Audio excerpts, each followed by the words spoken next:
Welcome to Monday Night Rants on the Better Sports Network. What is going on, everybody? Uh-oh, somebody has a case of the Mondays. Well, that's the way the cookie crumbles. And, well, Bob's your uncle. Rants on the Street with Thomas Stevens. Shout out to my producer, Tyler Heavy T. Soto. Boom.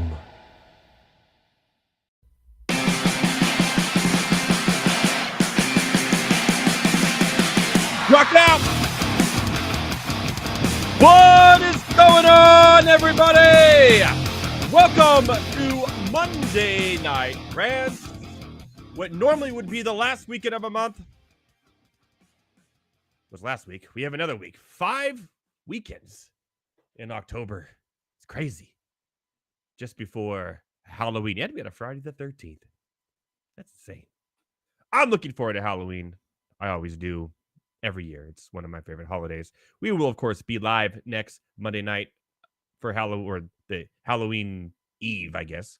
And we're going to have a lot of fun doing it as well. I will be dressing up for that show as my costume. I'm not going to tell you what it is, but there's pizza involved. That's all I'm going to say. And it's going to be tubular. And I'm going to come out of my shell for the show on Monday. If you haven't got it by now, then you're not a 90s kid like me. But there you go.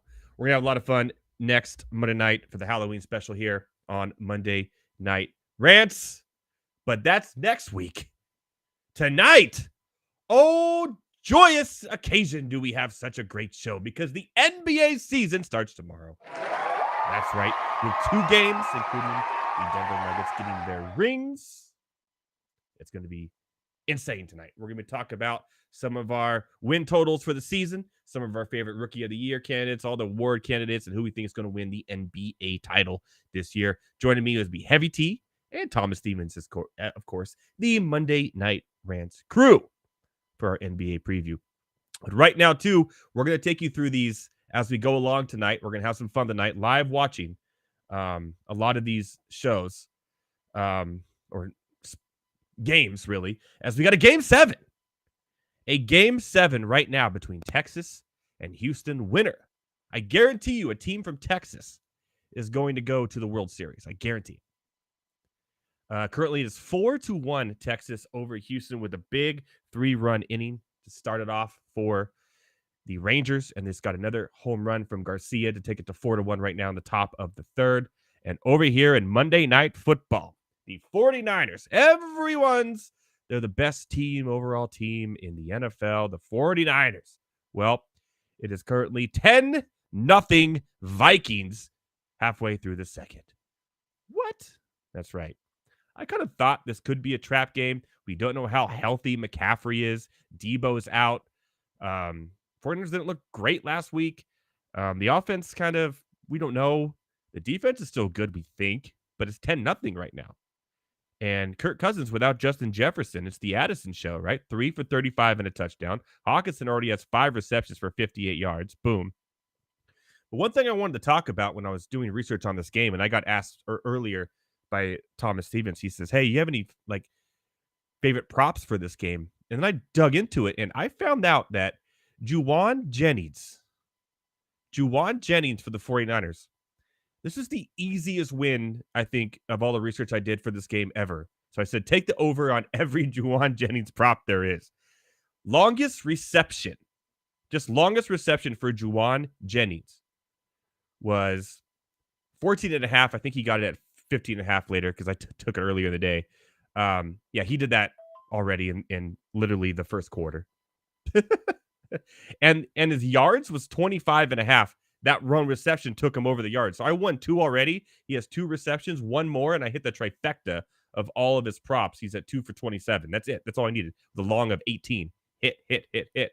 And going back, he's done this. He didn't start against Arizona, but he's done this in every game this year. He's hit the over on all those props. Every game. Going back to last year, halfway through last year became a thing. He's hit the over on all these props except for 2 games. And those were playoff games. It's crazy. I think that Shanahan has this a couple plays just for him that are worth about 20 yards downfield and runs it once or twice a game. and he hits one of those, it's a 20-yard completion. And it's worked every time. He's literally hit the over on longest reception every time. And I hope Vegas doesn't really watch this show, and well, they probably don't, and figure this out, because I'm going to start doing this every week. And it hit first quarter, 18-yard reception, done.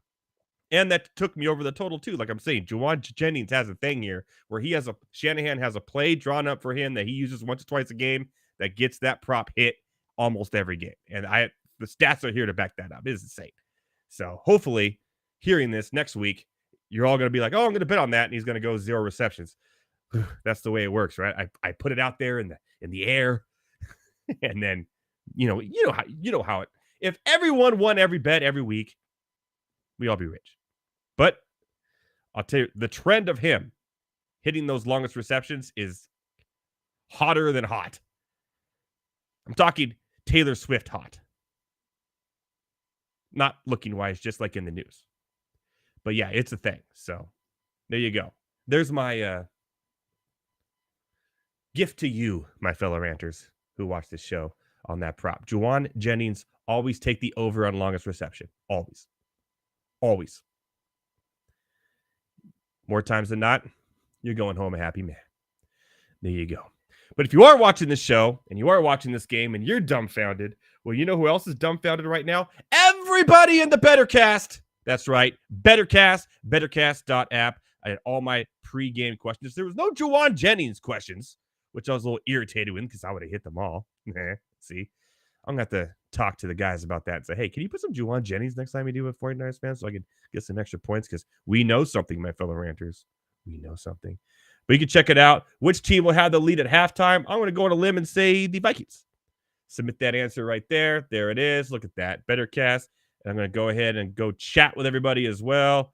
Look at that. All those fellow ranters in the chat having fun tonight on the Bettercast app. That's bettercast.app. It's free to play. You just play free. We're running basketball. We're doing basketball tonight for the big opening night in the NBA. You can watch basketball along with fellow ranters, fellow sports enthusiasts. You can chat along with them, have some fun, do some side, I don't want to say bets, side fun with them in the chat or whatever you want to do. It's a lot of fun. It's a community. And you get Howard Bender in there. You get Cooper in there. I saw Britt in there earlier. All the people from Fans Alarm in there to have some fun. It's a great experience. I recommend it, and it's free. And if you win, you get tickets. You could go on Fanatics and get gear like this Chargers hat right here or anything, just using your tickets. So it's worth it. It's a lot of fun. Please check it out tonight. But make sure you watch this show when you do it. There you go. All right. So like I said, 4-1 Texas over the Astros and 10-0 the Vikings over the 49ers. And we got a Game 7 tomorrow night. Let's not forget the Diamondbacks today. Even the series to take it to a Game 7 tomorrow night. If it's a Diamondbacks Rangers World Series, holy moly, it's going to be interesting. I don't know the viewership of that, but I have to assume not good. But I'll be watching because who knew? Who saw that coming? Nobody. I love chaos. That's why it's called Monday Night Rants, not Monday Night. I want the favorites to always win. I love chaos. Bring on the chaos. Heavy T says Philly Houston rematch, but that would be I don't want to see it. I saw it last year. Done. I saw it last year. I don't want to rewatch that movie. Nah. It was all right. Wasn't the best. I'm going to rewatch it. Nah. Give me the Diamondbacks and the Rangers, baby. Let's go. Let's go. I want a new movie in my World Series. Not the same one that we saw last year. Wait, Tavares is here. What's up, renters? Who's getting cut in the Guillotine League today? That's right, the Monday Night Rants Guillotine. It is going down tonight. It is close. I have a feeling it's between Team Freitas, who currently has 66.74 with 2 players going tonight. But our boy on the show for the Dynasty Nerds, Garrett Price, is at 58.92. So he is about 6 points away from Freitas. Freitas does have Kittle and Osborne rolling tonight, though. However, Dynasty Price needs all these points from one man only. And I'm going to tell you, it ain't Purdy. No, it is Purdy. Brock Purdy. So we'll see how it all works out. It looks like our boy, Garrett Price, who just came back from vacation from the Bahamas, by the way. Check him out every Wednesday night, the same time here on the Better Sports Network at the Dice and Nerd Show. Great times. I'm on there all the time in the chat, having some fun with you guys as well. Check that out every Wednesday night. They do a really good job over there, especially in Dynasty Leagues, man. They crush, kill. So check it out. But he may be getting a eulogy from Heavy T tonight, which will be a lot of fun. Sorry, Garrett. I love you, man, but looks like you were the weakest link. Goodbye. Ooh, that hurt me to say it. Bregman just hit a home run. Now it's 4-2. Houston hanging in there. This is game 7, so this is it. Winner goes to the World Series.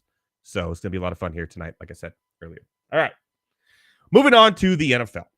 I got to get this train a moving with all this information we're giving to you tonight of all these games, stats of what we learned, and all this good stuff. The Eagles got better. I don't know how.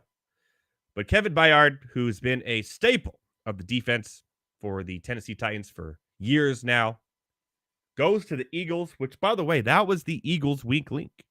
The one thing that I've seen this year from them is they were beatable deep. You can pass against them. But their rush, their defensive rush is amazing. I mean, they're all from Georgia. What do you expect?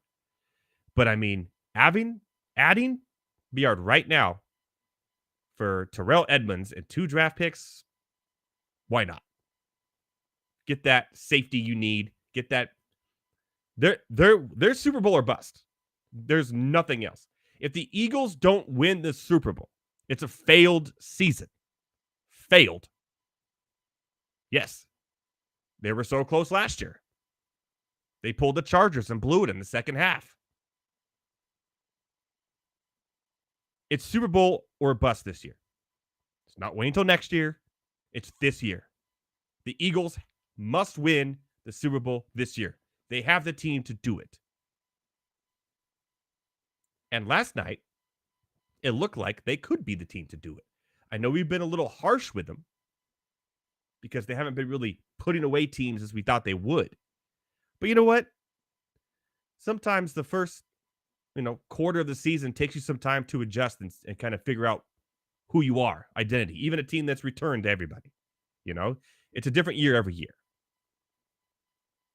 Who thought the Bears would be a 2-win team right now? Nobody. No one. So there you go. It's a great trade, I think, in the Eagles. I think it just made them better, which they always seem to make trades to make them better. Scary, especially when the 49ers are here struggling against the Minnesota Vikings, who has one of the worst defenses in the NFL. Ouch.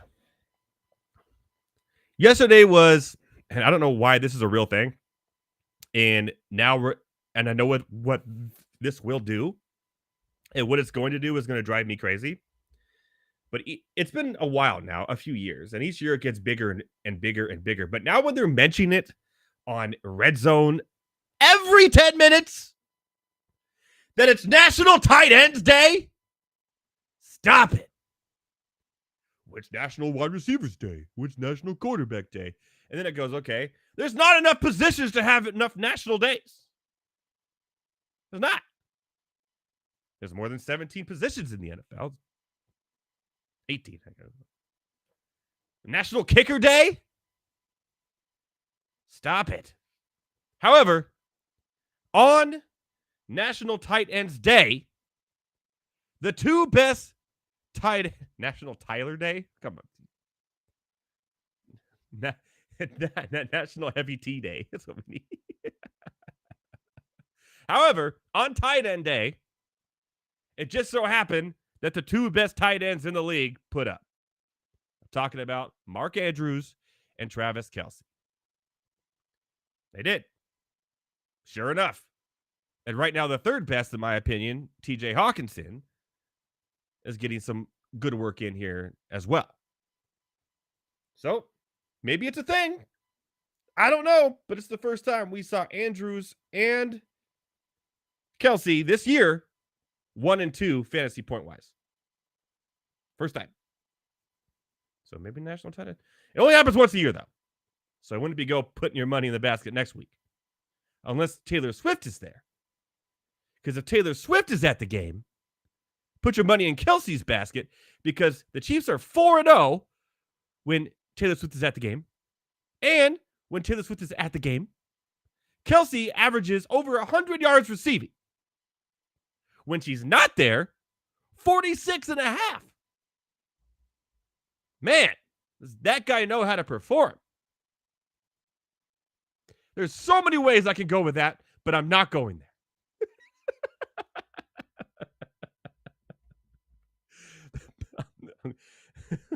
Yes, Tyler, that's what I was thinking of, Heavy T. Yeah, I'm not going to say it out loud, though. There's so many ways he can perform when Taylor Swift is there, and it's always good. So maybe they pay her more money to come to the games. I don't know. Just a funny thing I saw that stat. And they even put it up. CBS even put that stat up, too, by the way. It was hilarious. But here we are. We're still, yes, Heavy T, that's what I mean. Yes, we know what I mean. Yes.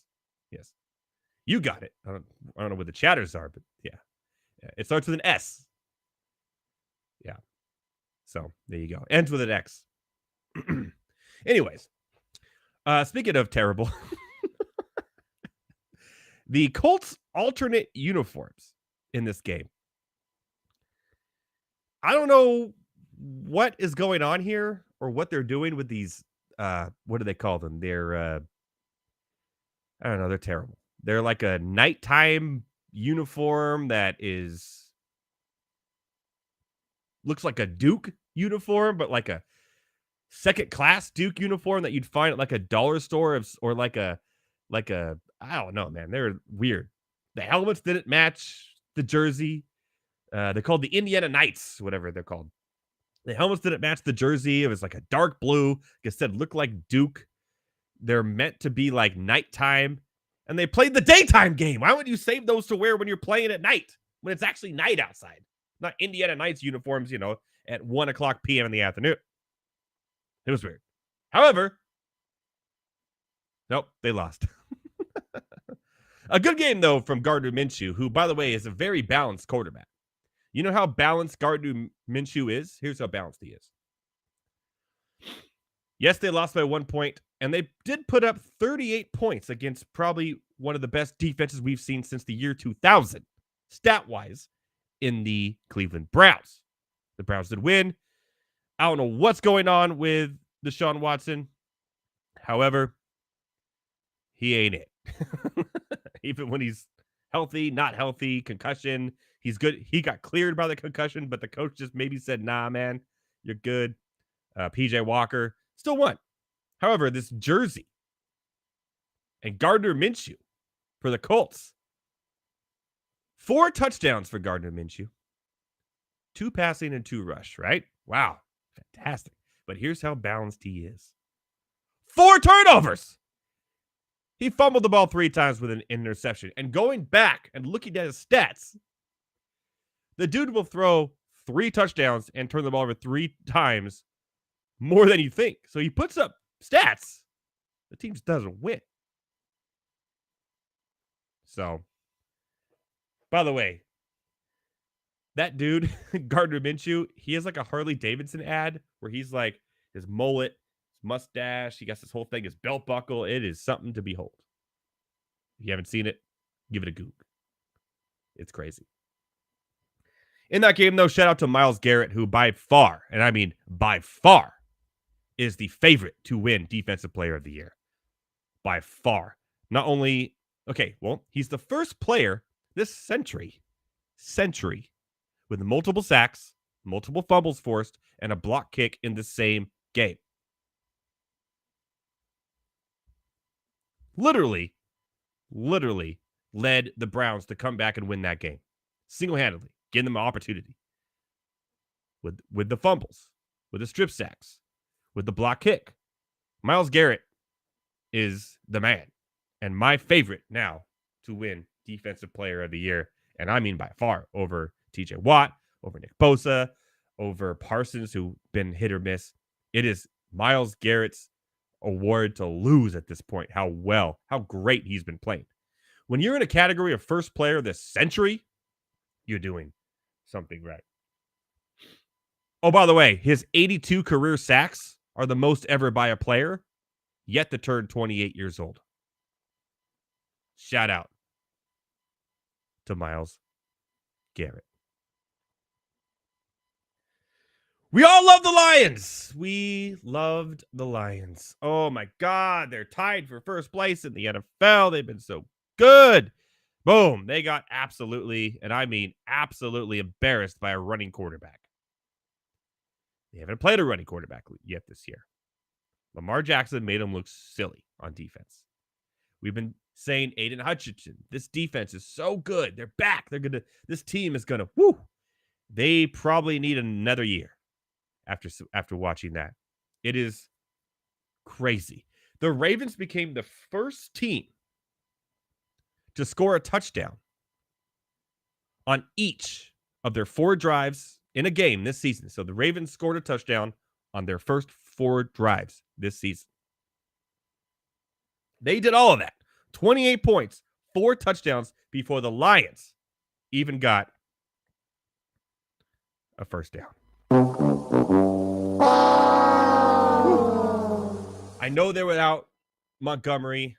I know there's some issues there with Gibbs being a full-time back, but he held his own. A lot of it was a little garbage time at the end, let's be honest.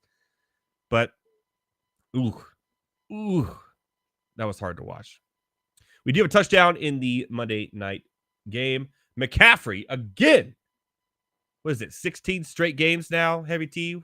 Christian McCaffrey with a touchdown extends that streak, and I think just took me over the hump. I needed to win a dynasty league this week as well. So shout out to Christian McCaffrey. So currently the score is now 10-7 with a minute left. So Kirk Cousins and his Vikings will have a little bit of time. But for the most part, what can you do?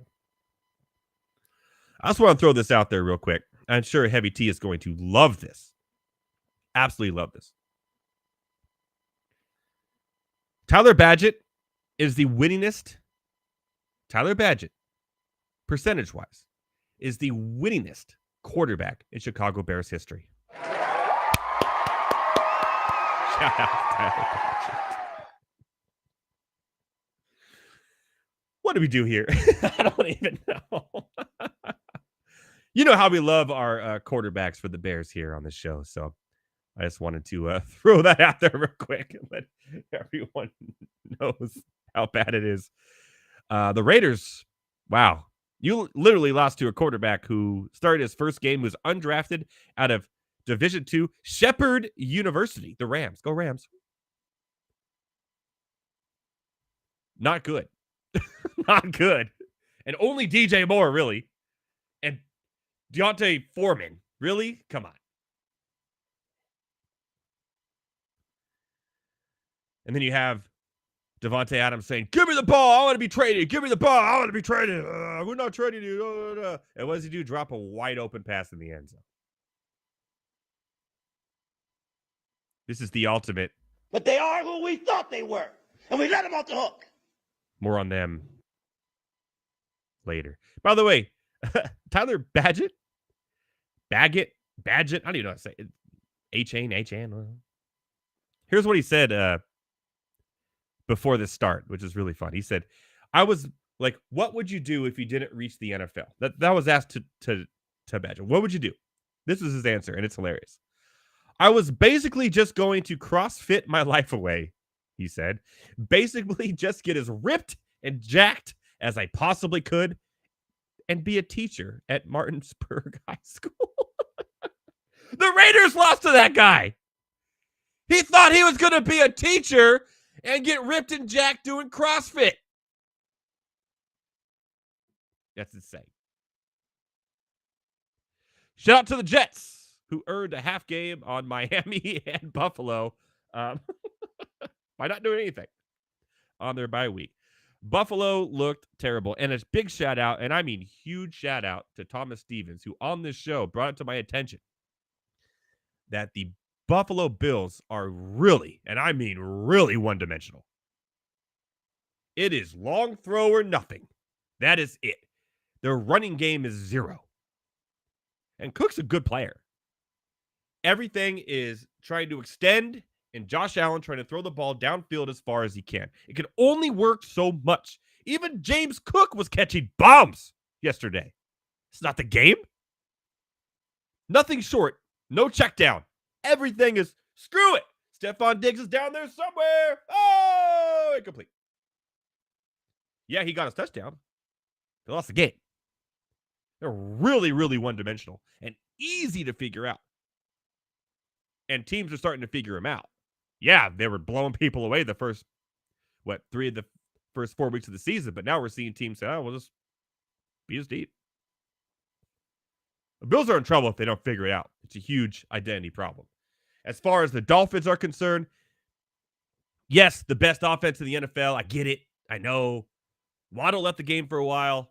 The Eagles just out-coached the Dolphins. It's just one of those games. It happens. I think McDaniels is really a good coach. He was just out-coached. He had a game plan. Didn't work. Couldn't fix it. Couldn't fix it at halftime. Well, they got back into the game. They tied it with an interception, pick 6. But then they couldn't do anything after that either. It's just one of those games where you lost. But I think now, looking at the Bills and their one-dimensionalism, and now looking at the Miami Dolphins, the Dolphins actually now probably would be, and I picked the Bills to go to the Super Bowl, by the way. I'm going to take a big L on that, most likely. And I'll own it. The Dolphins are probably the favorite to win that division. Has to be. Because they're all around a better offense. They can run the ball. Shoot, they can really run the ball. Their receivers are better. Tua's playing at a higher level than Josh Allen. Hate to say it, but also their defense is better. So, there you go. Okay. I know I got to go on break and do all this stuff, but real quick, just because it's due, talking about taking an L, I'm going to go ahead right now and say I'm taking the L on Jordan Love. He started off strong, my fellow lovers. I can't believe I just said that out loud. That deserves a rim shot. But not so much lately. And I know that, well, I don't know if that play call, when all they had to do was kick a field goal to win at the end of the game, was on LaFleur saying throw it deep for that interception. You need like 5 more yards to kick a field goal to win it. I don't know what they're doing. But shout out to Sean Payton. I'm saying it. Who finally, after the Broncos were leading at halftime, didn't blow a game. They won. Barely. They shouldn't have. But they pulled it off. Magically. Mysteriously. Hey, what can you do? One more thing that I learned before we go to break, and it's this. The Commanders' offensive line is absolutely, I mean absolutely, the worst we've ever seen in the NFL. And by the way, not like the Giants were spectacular. They scored 14 points. They went 14-7. The Giants scored all 14 of those points in the second quarter. But in the second half, the Commanders' offensive line could not give Sam Howell anything. And by the way, this guy can throw a football. He's a football player, as John Gruden would say. He plays football. He's good at throwing the football. Doesn't have any time. The Giants had 6 sacks in the game, bringing them for the whole season to 10.5. That's right. They only had 4.5 sacks before this game all season. And the Commanders let him sack Howell 6 times. That is 40 sacks for the season. In case you want to know how crazy that is. No one else has even been sacked 30 times this season. Most yardage lost on sacks, 267 yards lost. 200, a whole game's worth on sacks. The previous record was David Carr, shout to Fresno State. Houston at 76. 76 sacks. 76. That's a record. Right now, the Commanders are going to let Sam Howell, probably not finish the season because he's going to be on the IL. Ready for it? 97! 97 sacks. 97. Would project to be roughly 648 yards lost on the season. That's 2 full football games.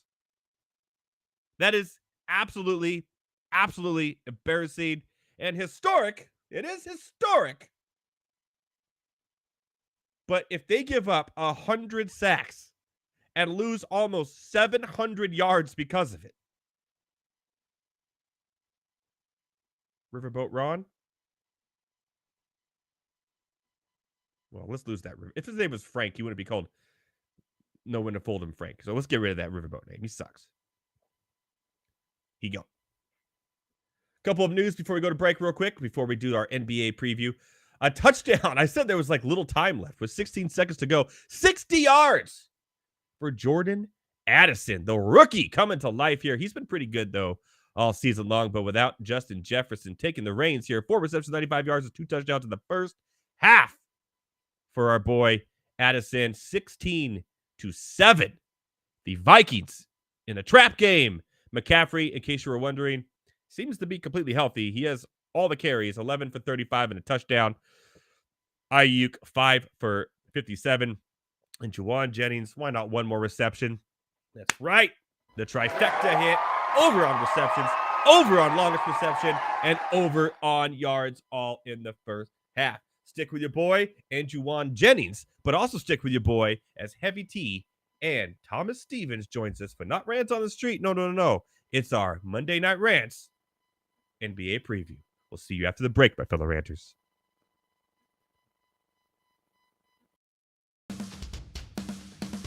From the Hometown Hero series, Zach Parise. That is a very nice card, and that's one I'm probably going to have to organize a little trade ski with you, because I would actually like that card. You got downtown Newark in the background. I mean, Newark has never looked so good. No, it is not. We'll put that back up on the screen. I just want to have a penny sleeve ready, and yes, we can absolutely work out a little trade ski for that, because that belongs in a Devil fans collection right there. I'll trade you the Braden Schneider rookie card for it. Done. There we go. The first card-for-card trade on Rip and Riff history. And it was that easy. It was that easy. That's because, you know what? Because neither one of us are jerks. And it's the same thing when we try and do fantasy trades. Like, we don't try and screw each other. We have conversations. If there's a fit, there's a fit. If it's not, it's not. We don't try and, take the other one over the barrel. So there you go. In a penny sleeve. Hometown hero, Zach Parise. He was among the league's most productive goal scorers in 06-07 and followed up with a terrific regular season with an even more impressive postseason. And then they talk about what he did in the first round series against Tampa Bay that year. So that's off to the side for you. That's true. And, if this is it for his career, he had a hell of a career. He did. Hopefully he comes back one more year with the Islanders, but if he doesn't, hell of a run.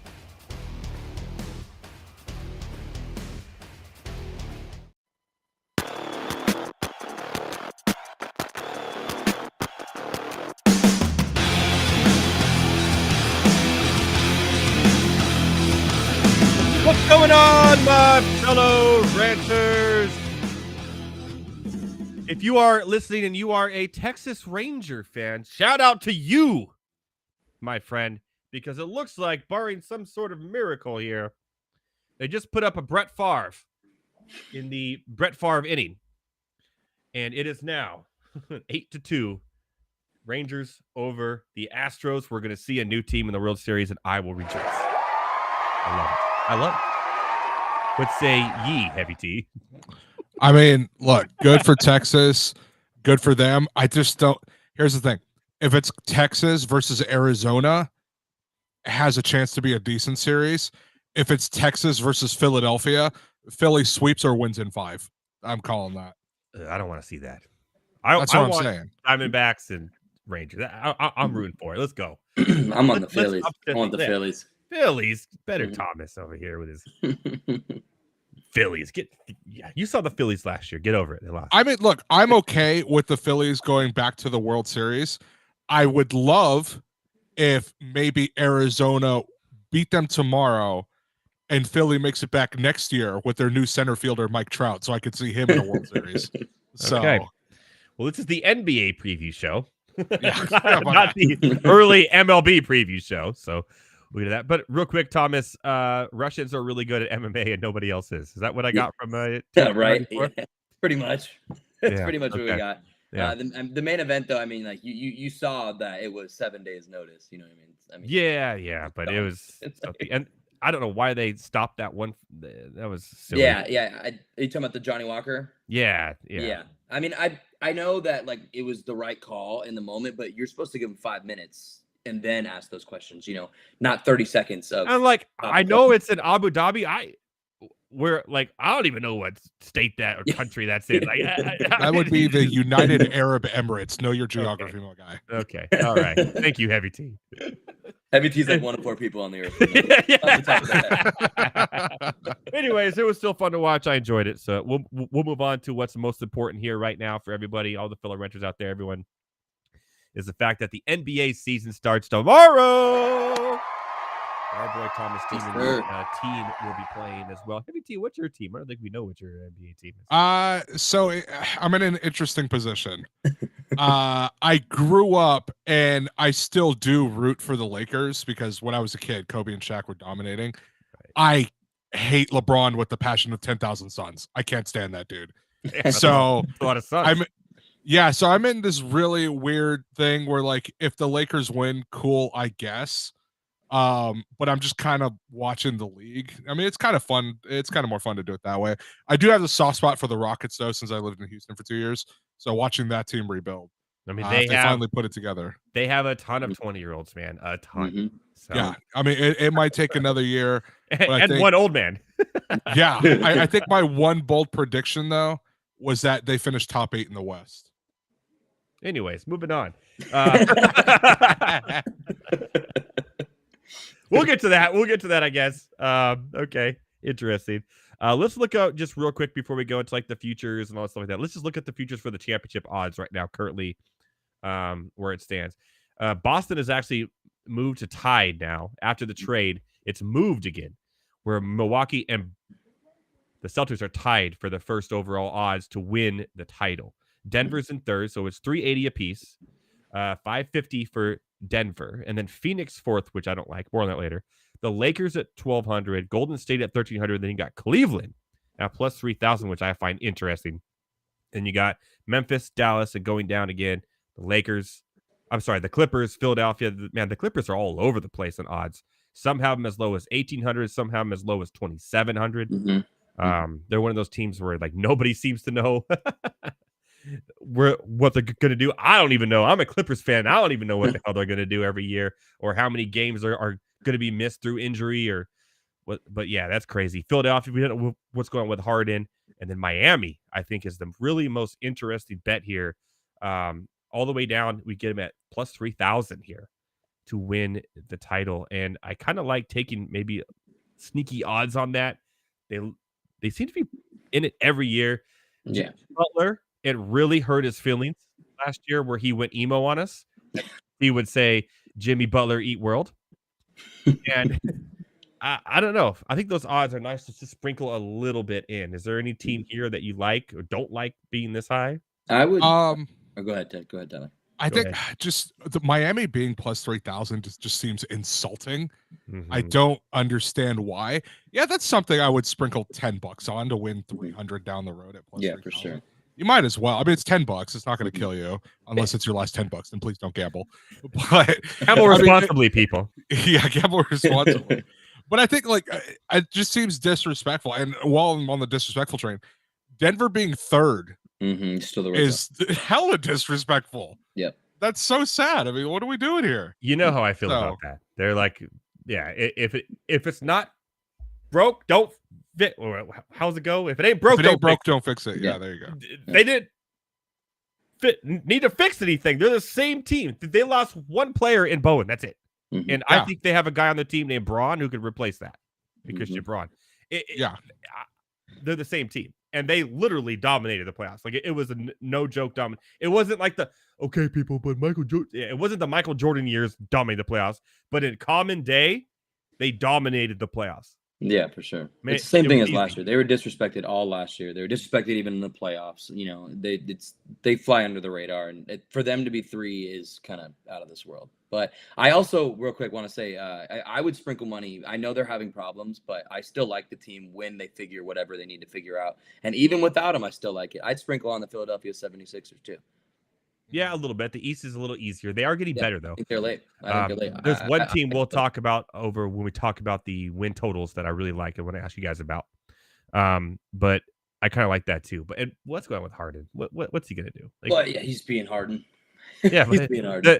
The season starts tomorrow. Is he just not going to play? No. Me personally, I like Philadelphia without Harden. I think Tyrese Maxey will take an insane jump. I like that. I think they added additions in the offseason. Kelly Oubre Jr. is a good pickup, to add to the bench unit. Embiid's still there. Tobias Harris takes a jump when Harden leaves. So they're still a good team, man. But obviously, you want him back. But if he's going to do this in the locker room, it's not worth it. It's not worth it at all. He seems to do this in the locker room everywhere he goes. Yeah. Honestly, it's really surprising how he's really not talked about in the same realm as Kyrie Irving. They are the exact same person. Yeah, for sure. Yeah. One's just maybe a little more insane. But I mean, he did this in Houston, showed up with the fat suit and everything to get himself traded to Brooklyn. Yeah. He wanted out of Brooklyn after like a year and a half. I think he was just fat. Yeah, it's possible. I mean, look, it's a very well-known fact that the man loves game. Dude, it's a very well-known fact the man loves honey buns. So, I mean, he probably was just fat. He wore a plastic bag as an outfit for like a month. I mean, maybe, dude. Like, just I don't know what to, because I know there was a rumor, I think, that the Clippers were going to go after him. Why would you do that? Just don't do it. I saw something about the Clippers declined like a very easy trade. I mean, it was like 1 first-round pick, maybe, whatever it was. It was something light, and the Clippers declined it from good what I saw. But I mean, yeah, no, good. I'm with Heavy T. I say good too. I don't want that over there. It's toxic. You know what I mean? Yeah. You don't need that at all. So, and I think, by the way, I think you're going to see I don't want to move things around here, but for the Clippers, take the Clippers, I think under the radar, I think Russell Westbrook is going to have an absolute stellar season.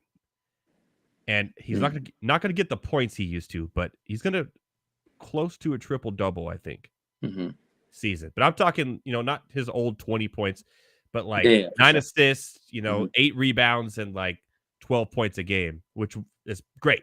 Yeah, for sure. I think he's in the right, like if you're Westbrook right now, this is one of the perfect places you could be.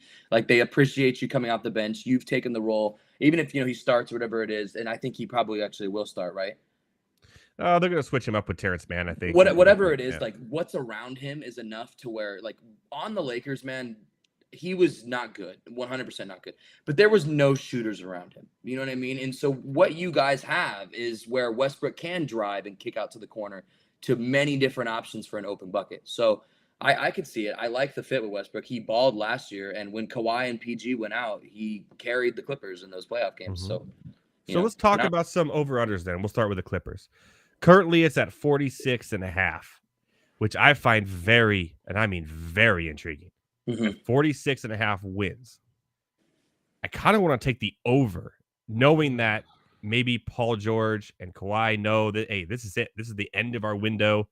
Maybe they won't sit out as much. They always underachieve, which is why I think this total is lower than it should be. I mean, this total is tied with the Knicks. Let's be real. The Timberwolves are only a game lower. Like, it's probably the lowest it's been preseason in a long time. And the 1 year I'm going to take the over and say I think they get more than 46 wins this year. What do you guys say? Heavy T, you go first. That's why you shaking your head like an angry man. And now it's not like an angry man. It's just like, 46 is it's like a perfect number. I think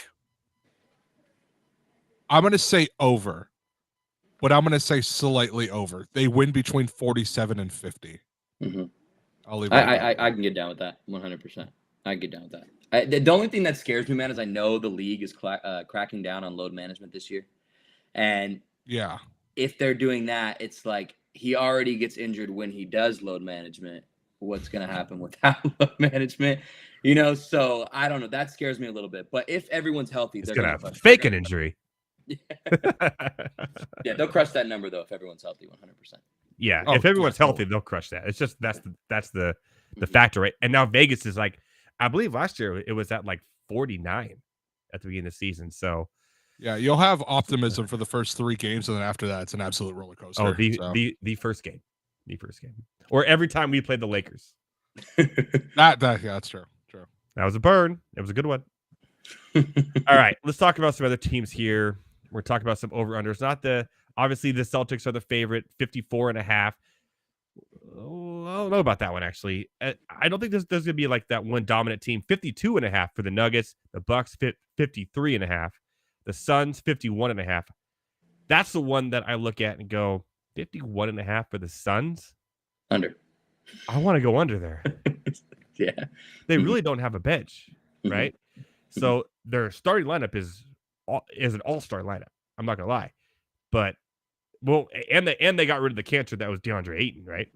And kind of got better there because of it. So I kind of look at it like, yeah, but to be number 2 in the West, I kind of want to go under there. What do you guys think? I'm on the under. Thomas, you first. You say under on the Suns? Yeah, I'm hammering that under. I think, first the replacement of Ayton with Nurkic. Nurkic is injury prone. Nurkic is very injury prone. He's been injury prone throughout his career. Ayton is lazy prone, though. Yeah, for sure. But off that, Nurkic will be out for part of this season, guaranteed. Kevin Durant has not had a healthy season in a long time, right? So KD, boom. Devin Booker, I expect him to be healthy. He'll be fine. Then they go to Bradley Beal. Bradley Beal also injury problems. So just off that right there, the injuries, I'm hammering the under. On top of that, I'm not big on this team. The bench, like you said, is huge. I don't like their bench at all. I also am very, very big on there's 1 basketball and there's 3 extremely ball-dominant players. And I don't think that works at all together. Obviously, they're insane. They're 3 all-star players, but I'm on the under, man. I'm on the under. I'm going to take the under as well, but I think it's going to be kind of similar to the Lakers season last year, where they're going to get to the trade deadline and realize, wow, we don't have a bench whatsoever. And they're going to trade for a bunch of depth guys, which, to be fair, like that was the one big question at the beginning of last season. Can the Lakers hang because there's nobody on the bench? And they realized they couldn't, started making some moves, made it to the Western Conference Finals. That's probably what they're going to do. The funny thing about that is last year the Suns did the opposite. They traded all their bench guys. Yeah, totally. For Kevin Durant. If they make that move though, like what do you think they give up for that? You know what I mean? Yeah, they give up one of those 3 stars, realizing it's not working for a bench. Well, I mean, in Nurkic, like what? You're not giving up Durant. You're not giving up that easy. You're not giving up Booker either, right? And then you just got Beal. I don't know. Yeah, I don't think you give up Beal. It's kind of tough because I don't remember exactly. How are they going to defend the rim, dude? They just can't. Yeah. Well, I mean, there's that too, and I'm trying to think. I don't remember what their draft pick situation is either. Me either. So I'm not sure. Yeah, I mean, it'd be tough, but I see it following the Lakers formula last year. They unloaded for Kevin Durant and Beal, right? I mean, and Beal not so much. Beal was a little. That was almost kind of a freebie. Yeah, freebie. But Durant they unloaded for. I don't know. Including some first round picks, I believe. Yeah. So yeah, they're not looking. I mean, it's all this year or nothing. Like for the Suns, and 100%. There's no one to defend the rim, and the bench is just absolutely terrible. But their starting lineup, man, if they all play 40 minutes and stay healthy, they're going to be great, right? Yeah, they'll be. That's almost impossible for any team in the NBA to do nowadays. So let alone the Suns with Kevin Durant, Bradley Beal, and the over. Booker can play the whole game. I think he'd be fine. Yeah, but the rest of them, we got to figure out. And by the way, Durant just stopped shooting and making 3 points. Like sometime about a year and a half ago, he said, "I'm not going to shoot threes anymore."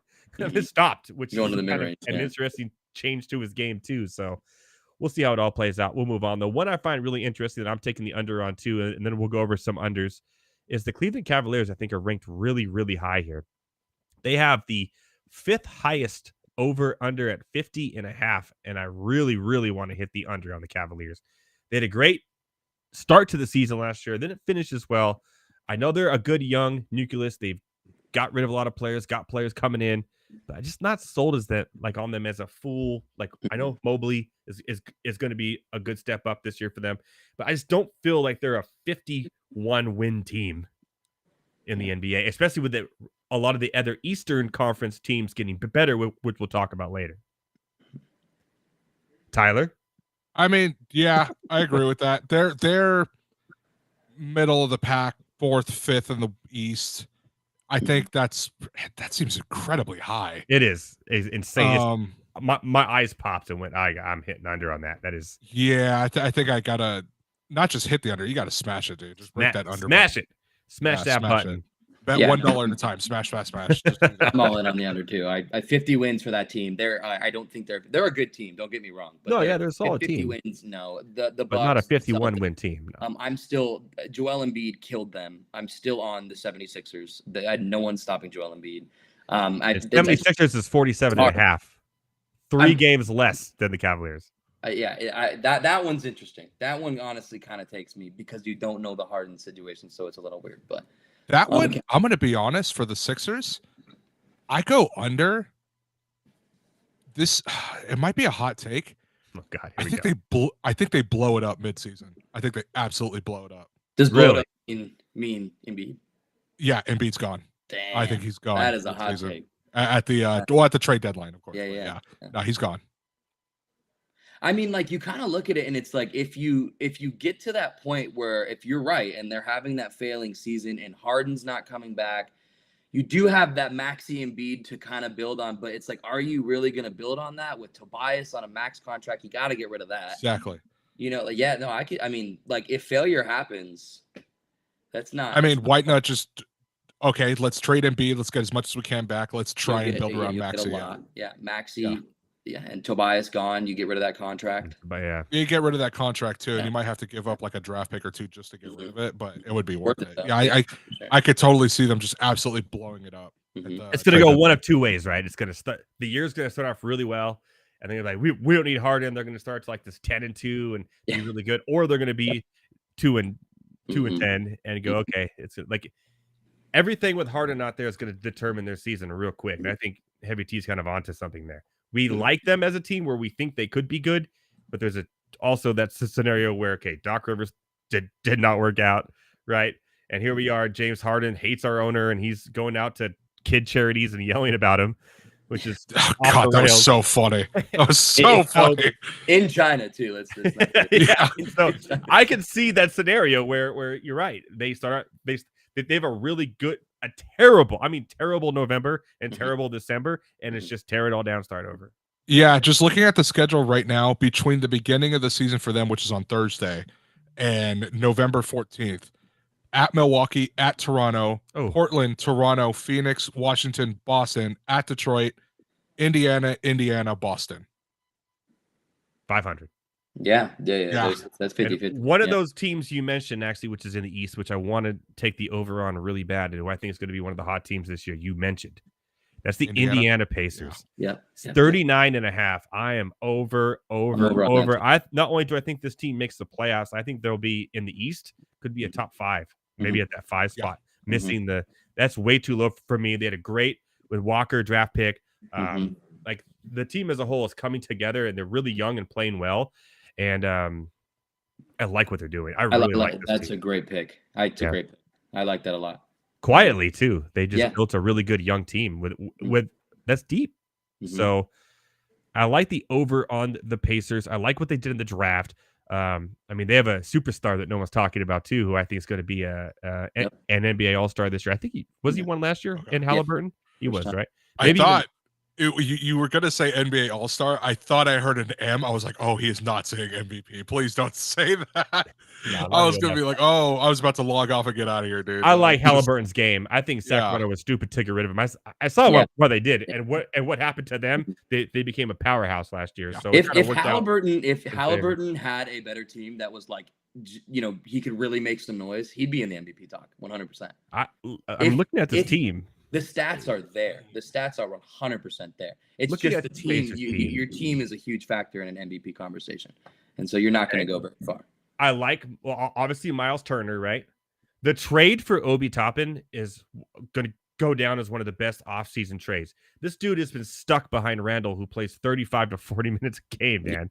This dude can ball. And now Obi Toppin getting a chance to start at power forward position with Miles Turner, Bruce Brown, and don't forget about Matherin, their first round pick last year, who could ball as well from Arizona, and Halliburton. And you got TJ McConnell. You got Nembyard, who's been really good. Buddy Hield. I love the Walker pick and Jalen Smith on the bench. This is a good young team. Really, really good young team. Do they still have Isaiah Jackson too? Yes, they have, and they have Isaiah Jackson as well. This is a really good young team who can make some noise. I think the Pacers are going to be the Sacramento Kings of this year. I can completely see that. 100%. Hey man, light the cornfield. Let's go. Light the cornfield. Light the cornfield. Light the cornfield. Let's go, baby. As long as they don't have terrible alternate jerseys that look like Duke. Nah, man, we making UFO circles in this thing. Let's go, man. Are there any other win totals you guys want to talk about that you saw before we move into our awards? I don't think so. I don't think so. Look. Double checking one real quick. Lakers at 46.5. Yeah, it seems about right to me.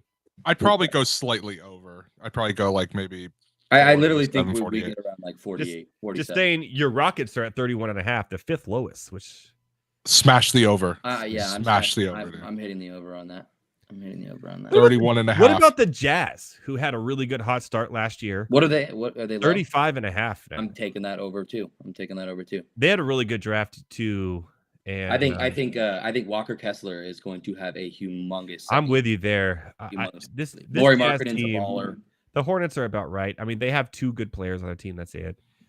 By the way, Hornets, it's like I wish I just knew teams could stay healthy, because if I knew the Hornets were going to stay healthy, I do believe that they could do a little something, But LaMelo Ball will get hurt. I really like Williams. They're starting center. I think he's going to have. If you're playing fantasy, I took him in Dynasty last year. Thank God. If you're playing fantasy, you could get him late as your starting center. He's going to be. He's the other Williams, Time Lord, but who doesn't get hurt and younger. So go with it. Yeah, this Jazz team, there's no way they should not be good. This is insane. I'm taking the over every day of my life. Look at this team. Kessler. Remember they traded for John Collins. Yeah. Lauri Markkanen. The THT, ex-Laker, Horton Tucker, Jordan Clarkson, Colin Sexton, Kelly Olynyk, Taylor Hendricks, a good draft pick. I'm telling you, Keontae George, a good draft pick. This is a team. About Keontae George. I really like the Pacers. I am switching my tone. I'm still taking the Pacers, but I am taking the Jazz over 35.5 games now, and I'm doing it as quick as I possibly effing can, because that is insanely low. Wow. Okay. They're too deep for that win total. That is insane. Yeah, I'm going over there. Spurs 28.5. I'm going under. Trailblazers 27.5. I'm going over. And the Wizards, the lowest team. We always like to give Mr. Irrelevant the win totals, 24.5. Under. I'm still going under. They're terrible. They're the worst team that we've probably seen in the NBA in a long, and I mean long time. Shout out to Kristaps Porzingis. Did you see the Wizards game the other day? Jordan Poole took that shot, and I think Danny Edvita, whatever his name is, put his hands up. I think Jordan Poole was like a step back, like total Jordan Poole shot. It went in, but yeah, they're the worst team. They're the worst team I've seen on paper since the Charlotte Bobcats, who literally are the worst team in NBA history, have the lowest win percentage in NBA history. Was it like 16 wins? No, it was less. It was like 8. It was like 8 wins only. And Kemba Walker was on that team. Corey Maggette. It's like they had bad players. They're just terrible. Look, man, put some respect on Chingus Pingus. Real ones know that reference. So. Silly. All right, let's talk about who we think is going to win the big awards this year. Then we can move on our merry way. 8-2 still, by the way. And what's the score of the football game? Heavy T. We have 16-7. Nothing's changed. Vikings and Red nothing's changed, but Addison is having a game, which 103. I kind of figured was going to happen. Yeah. Or 106. Against the 49ers, yeah, we all figured that. Well, no, I mean, figured in general, just because Justin Jefferson is not there, so someone's got to catch the ball. Mm-hmm. True. All right, let's start with most improved player odds. Now, I think we're all going to be on the same page here because we've already mentioned who I think mine's going to be. We've all mentioned that name, so we're probably on the same here. I love Tyrese Maxey at plus 1,200 to win this, especially if Harden doesn't play. He's going to end up being one of the stars of that team, right? I really like Tyrese Maxey at 1,200. Now, improved. I don't know how you could be improved when you're hurt, but he's in the odds. Cade Cunningham for the Pistons coming back after missing most of last season. Mm-hmm. I like that as well. One I'm not betting money on is Jordan Poole at plus 1,600. But the leader in this actually is Mikal Bridges, which is interesting. Who's probably the favorite, but I like Maxey. What do you guys feel? I think I agree with Maxey. I think he pretty much nailed it on the head. I like Maxey. I like Maxey a lot, so I'm not gonna hit on that. But I'm also pretty big on Scotty Barnes. I think Scotty Barnes interesting pick. is like a really interesting sleeper. I know they got Dennis Schroeder and they drafted Grady Dick, and so it gets interesting there. But Scotty Barnes controls the ball a lot. He's a point guard for them, and he gets a lot of assists, a lot of ball dominant stuff. I also could see the Raptors trading Siakam at the deadline if something goes wrong. Or OG. Yeah, or OG or something. So that just creates more room for Scotty. So I could see. I think Maxey's the easy answer, but I think Scotty is a little sneak. I like that little pepper on some Scotty. You know what I'm saying? I like that. That's why Thomas is here, Heavy T. All right. We just did that one. Shoot. I'm not gonna do coach. Who cares? Yeah. Whoever wins. Who's the coach of the Indiana Pacers? I'm taking him. All right, there we go. I do know. I just can't think of the top of my head. I think it's the X. We got some spam here, guys. This game will be streamed on ESPN right now. If you want to click that link in the chat, go for it, people. Sports 7, thank you for that. Enjoy. Love it. It's better than the porno bots, man. If we're getting spammed, I know, is it though? If we're getting spammed, we're doing something right. Okay, NBA Defensive Player of the Year odds. Or favorites. Obviously, JJJ Triple J won last year. He was my pick last year and won. He could probably do it again this year. I think he's one of the best defensive mindsets in basketball right now. Reminds me of an old Ben Wallace, except he could actually score, which is crazy. But one I mentioned earlier in this, who I really like for the Cleveland Cavaliers, who I think will take some strides this year and be a better player, possibly an all-star, is Evan Mobley for the Cavs. I really think if you're not taking JJJ, I like the Evan Mobley pick there at plus 700 as well. You're going to have your Bams and your Anthony Davises and your Joel Embiids and your does that say Brook Lopez? Okay. Dude, he was up there for a while last year. Up until I want to say a month at the end of the season, he was top 3 in Defensive Player of the Year. Well, I'm saying JJJ is the favorite, but if you want to put some pepper elsewhere, because JJJ is also very injury prone, let's not forget. Evan Mobley, I think, would be my man. You guys disagree? Agree? Evan Mobley's good. I'm going to go out on the limb. I'll sprinkle a little money on Bam Adebayo. Yeah. Just a little bit. I think Evan Mobley does win it, but Bam, I think, is a solid second choice. Okay. Yeah, no, I agree with Bam. I think Bam's a great pick, especially this year. I think he takes defensively, especially. I think he takes a leap. My 2 sprinkles, JJJ. If you're gonna put something down, it's obvious, right? But I think that the key to Anthony Davis is staying healthy. Obviously, we all know this. If he's healthy, he's completely competitive for this award. And one of the major things about this Lakers offseason that they did, which was the last time we saw Anthony Davis healthy. Obviously, it was a weird season, blah, blah, blah, but they had 2 big men. He didn't have to bump and bruise as much. They're going to play Jackson Hayes a decent amount, and they're going to play Christian Wood a decent amount. It takes the stress off him a little bit. I'm not saying he's going to stay healthy. That's one of the hardest tasks ever for the man. But if he is, though, that is my pick, 100%. When healthy, he's the best defensive player on the planet, and it's not close in my opinion. Love that. There you go. That's why you're here once again. We'll talk about 6 men of the year really quickly because it's a really hard one to take because you never know. I was looking at this earlier. This is weird. Literally, Russell Westbrook could win 6 man of the year easily if he comes off the bench and plays for the Clippers. He's the favorite, and nobody has more 6 man of the year awards than the Los Angeles Clippers. True. Look it up, people. Give it a goog. give it a goog. But odds wise, I mean, you got Quickly for the Knicks, Brogdon for the Trailblazers, which is no way he'll be 6th man of the year. He'll start. The odds are all over the place. Hachimura for the Lakers, interesting one, but for the most part, you never know. Chris Paul for the Warriors, that's an interesting one too. That's interesting. That's health. Health is just like yeah. That's true. That's the big thing. Honestly, 6-man, I'm probably staying away from it. Stay away until rotations, because like I said, there could be a chance that Russell Westbrook runs away with this. Like that, if he's coming off the bench, honestly, he's probably my favorite. But he doesn't even have any odds listed because nobody knows what the hell they're gonna do. So what Lou is gonna do, so you don't know. Okay, let's move on to Rookie of the Year. Obviously, I've said my piece here many of times. And yes, Wemby has looked really good in the preseason.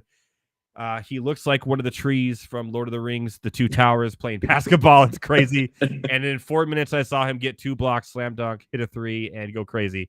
We get it. However, it's preseason, and this is the San Antonio Spurs we're talking about. But minus 200. Scoot Henderson at 350. Brandon Miller at 950. We don't know if he's going to be going to court soon, so I wouldn't throw money on that. And then the obviously Thompson twins there. But my favorite, when I'm putting money on, I've already said on the show, everyone here knows, all my fellow ranters, including Sport 7, who really wants to click on that link, is my boy Chet Holmgren. But Edward, he's not a rookie. Yes, but he was hurt all of last year. He's back this year, and this dude is a baller on a really good team around him, which will open up some more space for him to do more. Wemby is a good player, but he is going to get blanketed, like absolutely blanketed. So, and I'm also never in my life in preseason, ever, and I mean never, put money on a negative odds for an award. Don't do it. Minus 200. Don't do it. Just don't. Injuries can happen in a full season. It's not, the risk is not worth the reward. I'm telling you, don't do it. Like, how many people put money on DeMar Hamlin to be comeback player of the year at minus odds? The dude hasn't even played a game yet. He played one. He played a couple snaps. That's all he had to. All he had to do was get on the field, and he's winning comeback player of the year. Like that's all. That's all. He had to do. No, not gonna happen. Not gonna happen. Oh man. Anyway, so you guys agree? Are you putting money on Wemby at minus 200? Or you guys like Scoot? I kind of like Scoot now that Dame's gone, to be honest. But I think I like Chet better. Miller, Thompson, or is there somebody like Keontae George or some other under the radar player? Walker, maybe Jarris Walker, that you see could be, shout out to Houston, by the way, bam, could be maybe come up there and challenge these guys, these top 4. I'll let Thomas go first on this one. Man, this one's so difficult. I have been on Chet the entire offseason, and I folded, man. I'm not gonna lie to you. I'm watching this dude play, and I was the one that was like, stop overhyping it, blah, blah, blah. And I'm still on stop overhyping it, but this guy's insane. Victor Wembanyama is arguably the craziest player I've ever seen with my 2 eyes. The guy is just blocking shots he called a lob from the 3-point line and dunked it. You know what I mean? And if with health, he's going to win you. When you hear the NBA players on their podcast talking about it and switching their flow of what they've been saying to now saying it's going to be a problem, you kind of know it's going to be a problem. So with health, he's going to win this award. But don't bet on minus 200. No one should do that ever. If you want value, the value is Chet Holmgren 100%. I also, this is the sneakiest pick ever, and I honestly don't even have a lot of reasoning for it. I just like the guy. Sir Thompson, not a men, a Sir Thompson on Detroit. Very sneaky. I like where he's at in Detroit. I think they're going to do well. Exactly. And so that's why I think I don't even think one person's going to put something down on him. But if you're going to put $10, who cares? It's just $10. His odds are crazy. You could win some money. Why not? But before you do it on him, do it on Chet 100%. So. Okay. Heavy T, you agree with Wemby? He's going to be he's going to win it no matter what happens. I'm not going to say he's going to win it no matter what, because you do bring up a good point. He's going to be blanketed. I think the one thing that annoys me is that everybody is saying that this dude is basically the second coming of Jesus Christ himself. And like, just basically this guy's going to be better than everything. He has not played a single minute of regular season basketball. Let's calm down for 1 second. Chet, I've been about this since he was in Gonzaga. I don't like the dude. He's too frail. Okay. Plus, you still have Shea Gilgeous on his team. Also, now that Dame is gone, Scoot Henderson, there's no one else there besides DeAndre Ayton. Scoot Henderson's going to ball out. I put my money on Scoot Henderson all the way. Okay, I can see that. I like that. I like that. He's pretty much Dame 2.0 anyways. Scoot Mhm. Henderson. That's what I'm saying. Similar Yeah. game. Yeah, I mean, like, I do think Portland, as not as much as the Pistons with the Sir Thompson thing, but I do think Portland is still deep. They got Malcolm Brogdon. I don't know what they're going to do with him. They might trade him, but Brogdon's still there. Shadon Sharp, whatever his name is, going to take a big step up. Anthony Simons, I know they want him to get going. He's there. Ayton will be. They're going to use Ayton. You know, so They have Jeremy Grant still. yeah. Robert Williams. They got Time Lord. They re-signed Jeremy. So they just Grant. have a bunch of hurt people. That's great. Yeah, That's Scoot Henderson. That's a key. That's a key. Yeah. If they're hurt, then I love that Scoot Henderson pick 100%. They have the Murray brother too, right? Do they? I think they drafted him. Yeah. So not Murray for the Kings, but his brother, Chris Murray, right? Chris Murray. So real Portland's quick actually before do we know what the do we know the over under real quick? it's young. It's young. It's not good. Yeah, it's it's young. It's young. I think you said it. Actually. I think they're like the lowest. Portland, really? Really? No, Washington's the lowest. Portland's the second lowest. Yeah, that's not surprising. Yeah.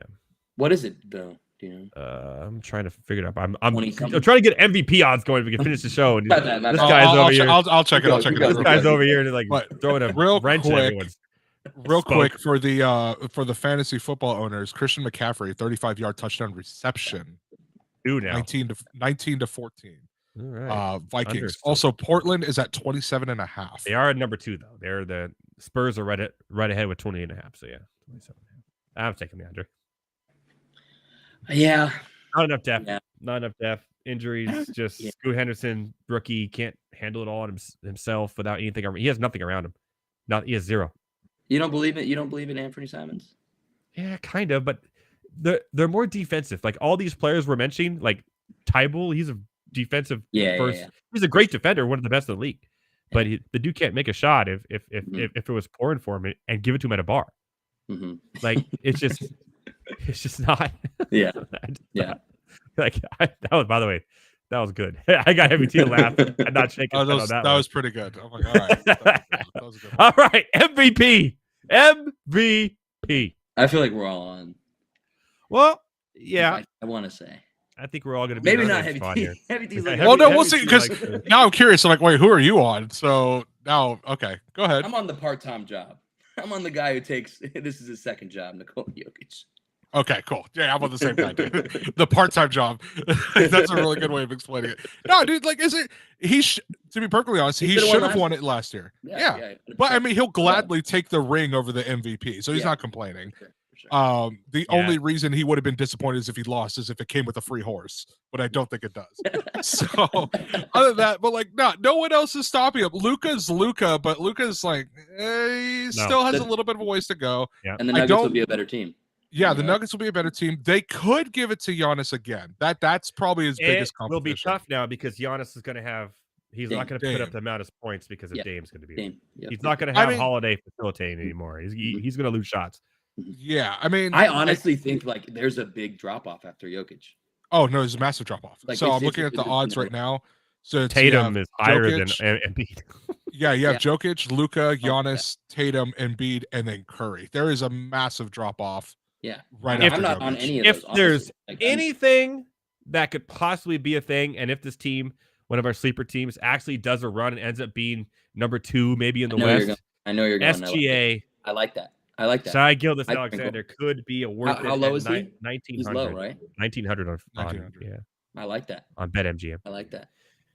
So that's the only one I would say, but it's literally after what happened last year and winning the title and being so dominant, it's really the Joker's to lose. No, like I don't know how he's ever not going to win MVP. I'm going to be honest. Like this dude, it's just the stats are crazy. As long as the team is good, they were good last year and it's the same team, so I think they'll be okay. Man, politics, dude. That was ridiculous. It should have been. Joel Embiid did not deserve that. I'm sorry. Jokic. No, he totally didn't. But yeah, Jokic deserved it. All right, Heavy T, who wins the championship over who and why? Who wins the championship over who and why? I'm gonna say Boston gets to the championship in the East,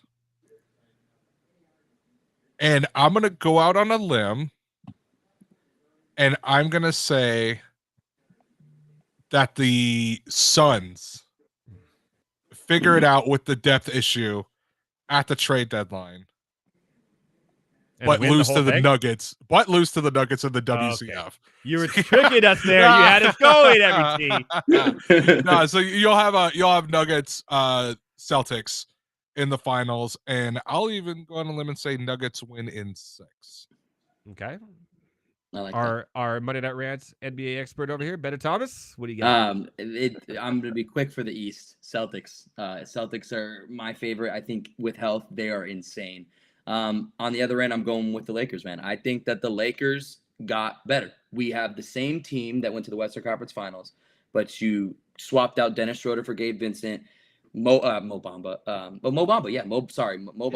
for outta here, Jackson dude. Hayes and Christian Wood. It's just the additions are there. And what the big thing was which I didn't think was going to be able to happen, D'Lo, Reeves, and Rui, all three of them were able to come back. With health, I think that we are the best team in the West. I think we're better than Denver. Denver swept us last year, but one of the biggest reasons was because nobody else is coming in to guard Jokic besides Anthony Davis. You now have 2 7-footers alongside of him. I like the Lakers out of the West. However, pains me to say this. I do not think we beat a healthy Celtics. I do not. I think it would go to game 6 or 7, but I do think the Celtics will win. I think they match up better with us. I don't think anybody can stop the Celtics when healthy. That lineup is crazy. Drew Holiday is an underrated player, man. I've always loved underrated players in the history of the NBA. You know, and then Porzingis. Porzingis is the question for me. If Porzingis stays healthy, which probably won't happen, but if he does, then they've kind of got the big man they've been looking for a little bit, but the defense still lacks. So Porzingis stinks. How many teams he's been on over the last 5 years? At least 17.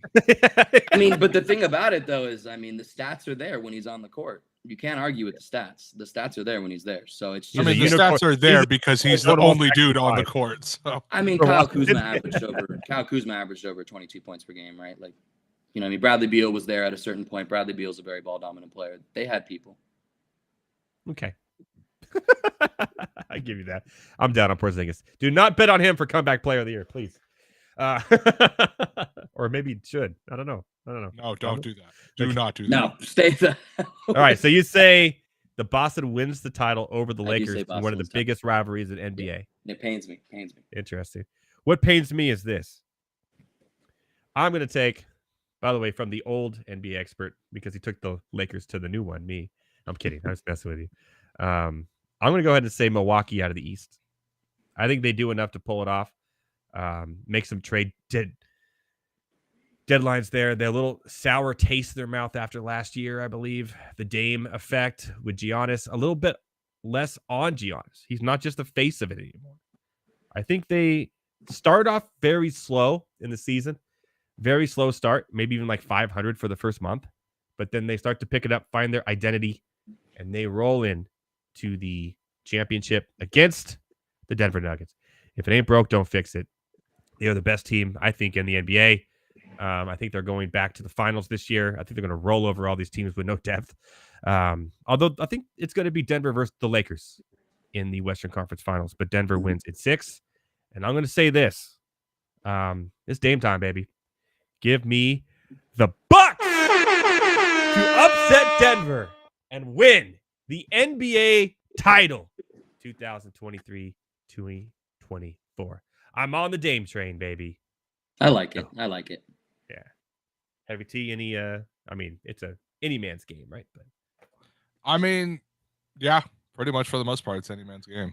go Pacers. I will say though, this is going to be an extremely interesting season. There's a lot of teams, you know, and it's usually not like this. And there's a lot of teams that, like, honestly, genuinely have a chance to go win a championship with health. You know what team we didn't talk about really was Sacramento, who I think they fall. I don't think they fall, like completely fall, but I don't see what I did last year. They didn't really make any additions. They didn't really do anything to get better. Like, yeah, I don't know if like, I'm not going to say they fall so hard that they're out of the playoffs, but I don't think they get the 3rd seed. Mm-hmm. Speaking of falling it out of the playoffs, a 3-run home run from Nathaniel Lowe, and it's over. Baby. Wow, man. That's The Texas Rangers are going to the World Series, and the Peter's Astros at are it. defending champions. The Trash Canners, they're done. Well, speaking of done, Thank you guys so much for our NBA preview. We'll obviously Yes, sir. check in and do some fun bets. We'll see how it all plays out in the end. I'll be honest, I was gonna take Denver to winning it, but that'd be too boring. So I took Milwaukee. I really do think Milwaukee's gonna go out of the East.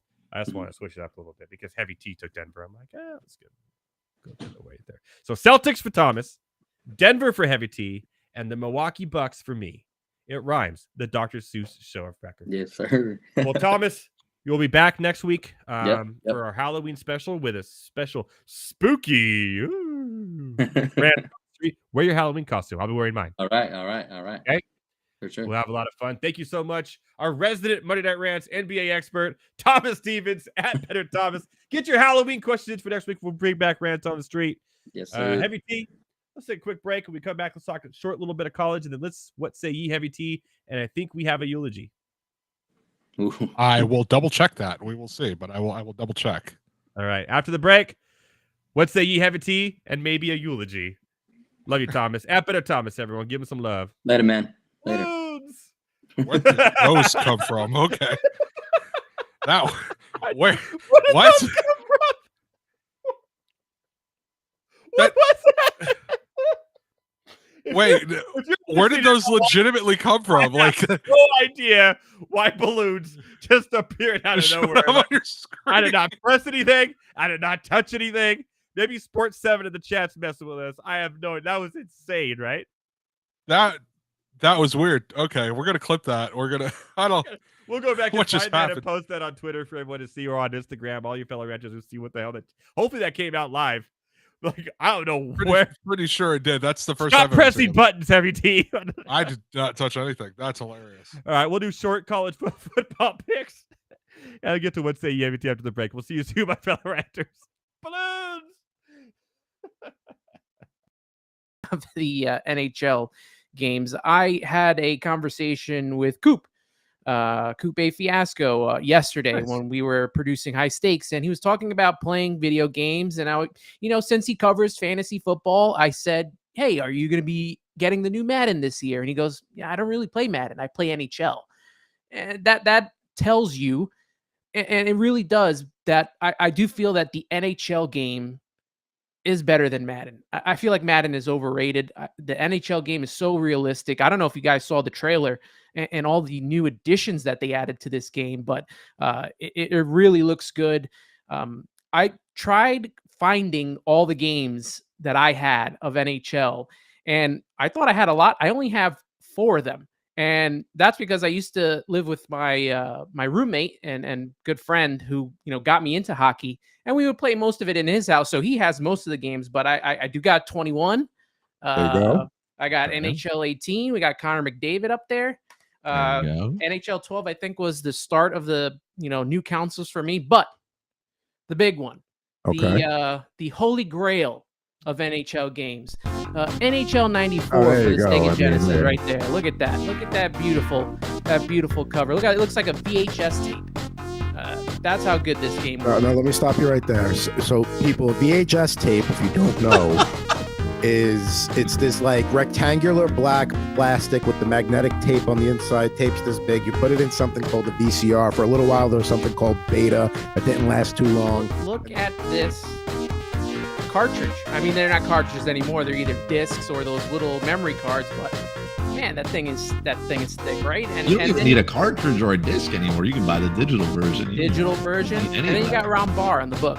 I mean, he used to Oh, be yeah. always in the intro telling you about the team and what was going to be happening in the game. So NHL 94 is by far my favorite game, sports game.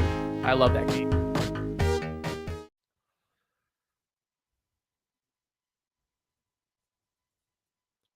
I'm just kidding. Welcome back to Monday Night Rants. I'm to be honest, I was so distracted with the football game, I forgot to play the music. That's my. I'm still wondering where those balloons came from. That was insane. Yeah, there's that too. The big balloon mystery of 2025 or 2023, whatever year we're in. By the way, Jordan Addison currently on the ground being looked Oh at. dear lord! Yeah. Uh-oh. By the way, it is And 19 to 14 at the moment. You know who was just on the floor right before that was T.J. Hawkinson holding his foot. He's back in the So- huddle. I'm looking at him right now. Okay, well that's good. But I see, Yeah, I'm seeing Addison on the floor, hoping he just got the wind knocked out of him. and Brandon that's it. Powell season, baby. Brandon Powell season. Oh, jeez. That's Osborne done nothing in this game too, by the way.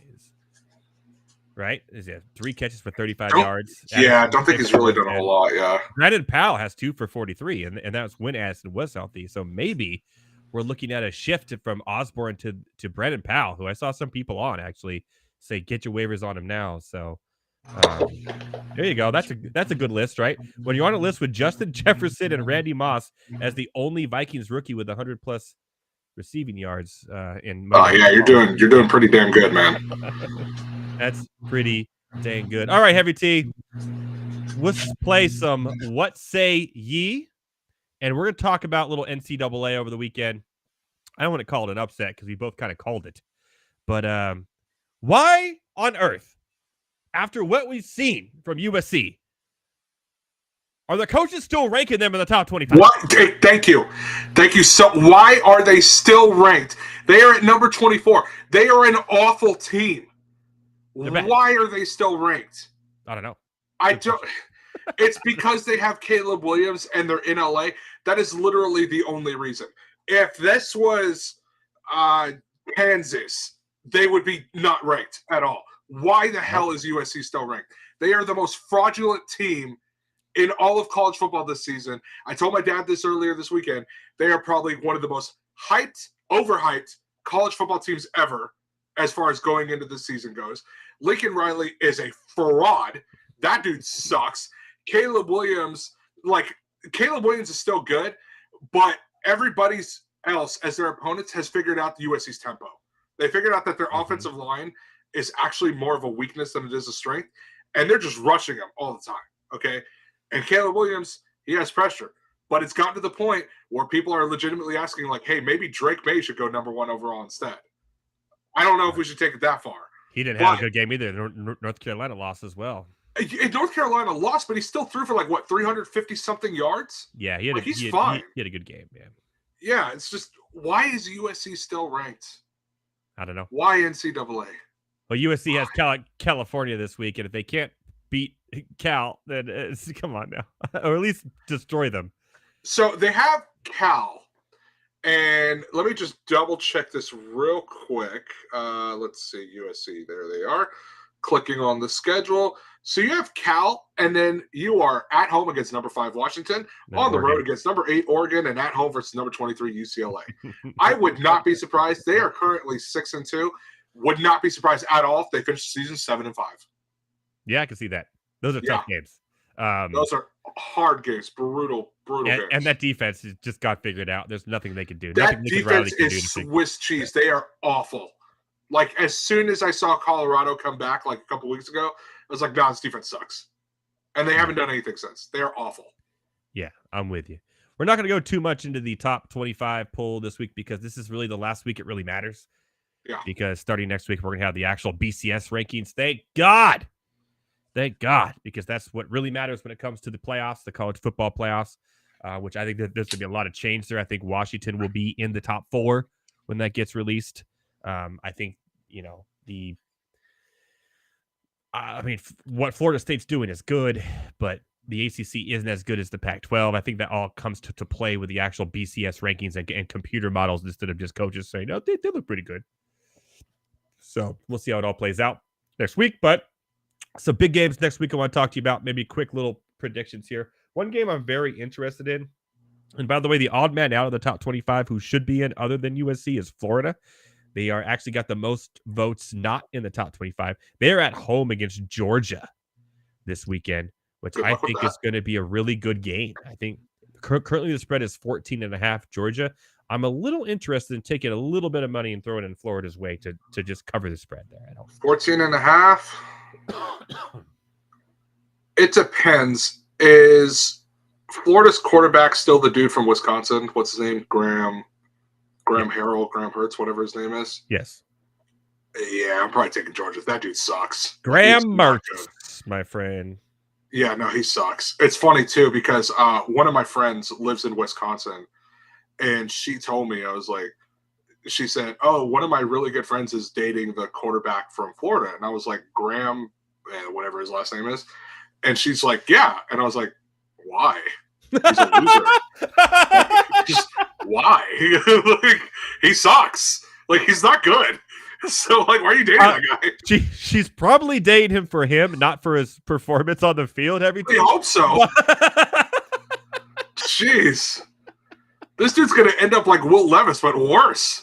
Like, why? Will Levis hasn't got his chance yet, but when he does, I think he'll be okay, actually. No. That's another conversation for another Small day. bar there. I think right now, currently, Will Levis is the best quarterback on the Titans roster. Well, that's not a very high bar to climb.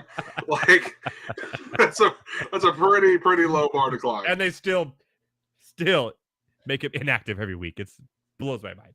Yeah. But yeah. Anyways, we're talking college. We'll get to football, NFL here quickly.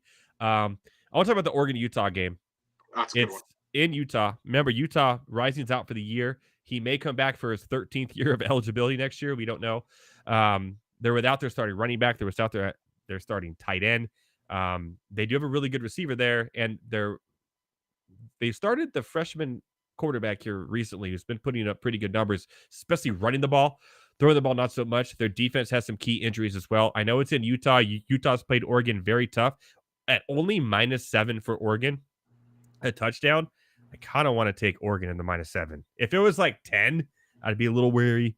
8.5 even. But at 7 by a touchdown, I can see that happening against this depleted team in Utah. And remember, this is not the USC defense Utah has to play. Yeah, no, Oregon's defense is very well put together. Top defenses in the country. So, and top offenses in the country too. So, yeah, you're going to see this Oregon team hold USC in a couple weeks. You saw them hold Colorado when everyone was all high on Colorado.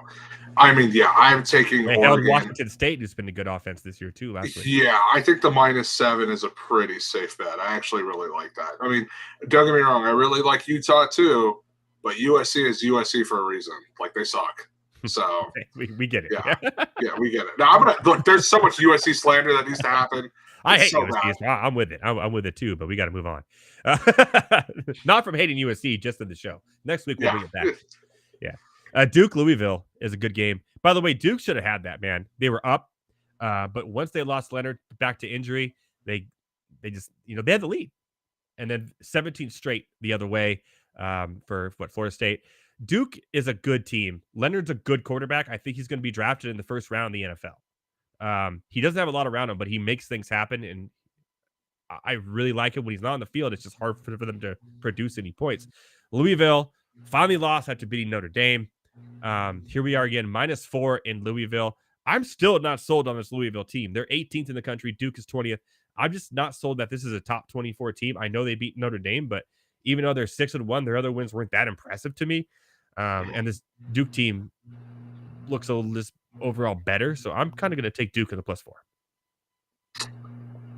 Yeah, I think I'll do that. Yeah, I think I agree with that. All right, well, one more, then we'll move on to the NFL because I know you want to talk about your Falcons. And I've been hiding it, people. I'm not an idiot. I'm not an idiot. I know what happened with Bijan. I know the whole thing with Bijan. I haven't said anything about it yet. There's a reason, because that's the main topic. You've been hiding it like Bijan. You've been hiding it like him. Yeah, that's the main topic for What Say Ye Heavy Tea. So give me a break. You're going to hear it. Okay. Colorado at UCLA. 17, UCLA at home. Now, hear me out on this one. True freshman quarterback for UCLA. Colorado has to start winning, or they're not even going to make a bowl game after the hot start to the season.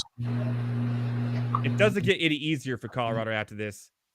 I think they give it to UCLA a little bit and cover the 17. Yeah, no, I agree with that. The over is 63.5. I'd probably hit that over. A lot of points, but yeah. That is a lot. I mean, you'd be looking at like a 30-30 game plus the little sum.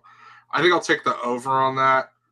But yeah, 17.5 for UCLA. I'm not saying UCLA is bad, but Colorado does get hot. And they do play like one of the better offenses in the country when they're hot. So 17.5 is a lot. I'll say Colorado plus 16.5. I think I agree with that. Okay. And my no-brainer favorite lock pick of the week, Yes, North Carolina minus 11.5 over Georgia Tech. Rebound game after the big loss. Georgia Tech stinks. It's only covering 11.5 right now. Take that now. Take that now. I'm really glad you mentioned rebound game, because there is one other game I want to bring up. Washington Stanford. Washington struggled against Arizona State, who also nearly beat USC. Is Arizona State good? I don't know. People might be talking in Tempe. We'll talk about that later. But Washington, on the other hand, they're playing Stanford in Stanford, 26.5. I'm taking it. You're taking the full 26.5? 26.5. You think the Huskies just smash them, stomp them? Have you seen Stanford play? They are awful. They like they are USC. I don't remember the score of that game, but no, Stanford is bad. Let me just double check their scores real quick. I think they lost to USC 56-10. Oh, who was they lost to Sacramento it wasn't State? Stanford that beat him. It was Arizona. Oh, my bad. Yeah, they lost to Sacramento State. They lost to Arizona.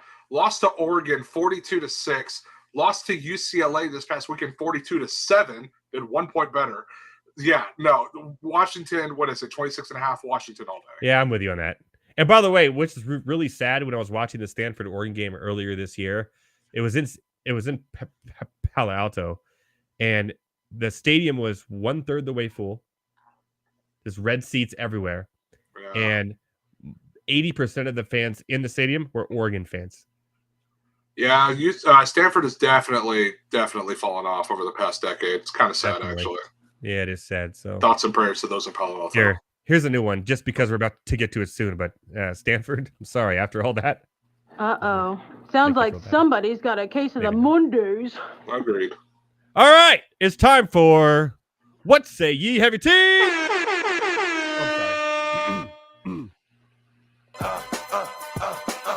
What say ye, Heavy Tea? There you go. All right, a little more into it that time. We're getting better every week. Okay, all right. You're off next week, right? You're not going to be here? I am, yes. I will be working at my other job because the following weekend I will be in Cincinnati. So wait, so you are off next week? You won't be on the show next week? Yeah, I'll be working my other job, so I'll be off of the show next week. Gotta get you that pickle outfit. I thought it'd be the perfect time for you to wear it. Halloween show. But it'd probably be even funnier if it wasn't a Halloween show, to be honest. Yeah, I know. I'm not gonna lie, not looking forward to that, but it's all right. I'll send that your way here. I got it, by the way. It's Oh, I know. I saw your picture. You sent it to me. I got your picture about it. And I'm just gonna have you on the whole show that time, just for fun. Even when I'm talking, doing my rant lines, you just be sitting there quietly. This is my hell. Okay. This is what I deserve. What's the EVT? Where in the world was Bijan Robinson? Oh my God. Okay. No. Look, okay. If he, from the understanding is, from the explanations they gave us today, is that he had headaches, which tells me migraines. Okay. And that's fine. People get migraines, but you need to let people know this stuff ahead of time, because I'm looking at Twitter. Everybody's like, what the hell is going on? Where is he? Did this dude call Arthur Smith a racial slur? Did he sleep with the owner's wife or something like that? Why is he not, like, everybody is wondering, why is he not on the field? And for the Falcons just to not give an explanation at all. And the only explanation we got was when at halftime they asked Arthur Smith, where's Bijan? Oh, he's just not feeling it. What the hell does that even mean? He's not feeling it? No, you know what happens it's when not my day, guys. It's not my day. I'm out. Yeah, you know what happens when I'm not feeling it? I go to work. Okay? Like, don't tell me he's not feeling it. Like, and I'm not, look, migraines suck. I've had them before. I get that. But I'm not feeling it is not a good cover at all. Like, I didn't even know what to do with that information. No, it's terrible. And then, like, if Terrell Davis can play in the Super Bowl with migraines that actually gave him blindness, and they can give an explanation for that, then you can give me an explanation for why Bijan isn't in the game. Even the interview with Bijan was a little off, because they were like, asked him, he's like trying to answer seriously, but you can see this little grin on his face.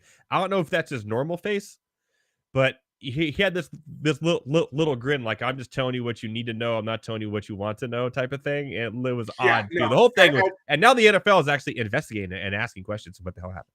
As they should be. I guarantee you, at some point in the season, it's going to come out like, hey, remember that game where Bijan literally played 7 touches or 7 snaps and touched the ball once? Yeah, this is the real reason why he didn't play. There's no explanation whatsoever. I just dumbfounded, absolutely dumbfounded. I'm bringing up Arthur Smith on war crimes against the city of Atlanta. This is absolutely insane. Like, you saw what about your fantasy football leagues?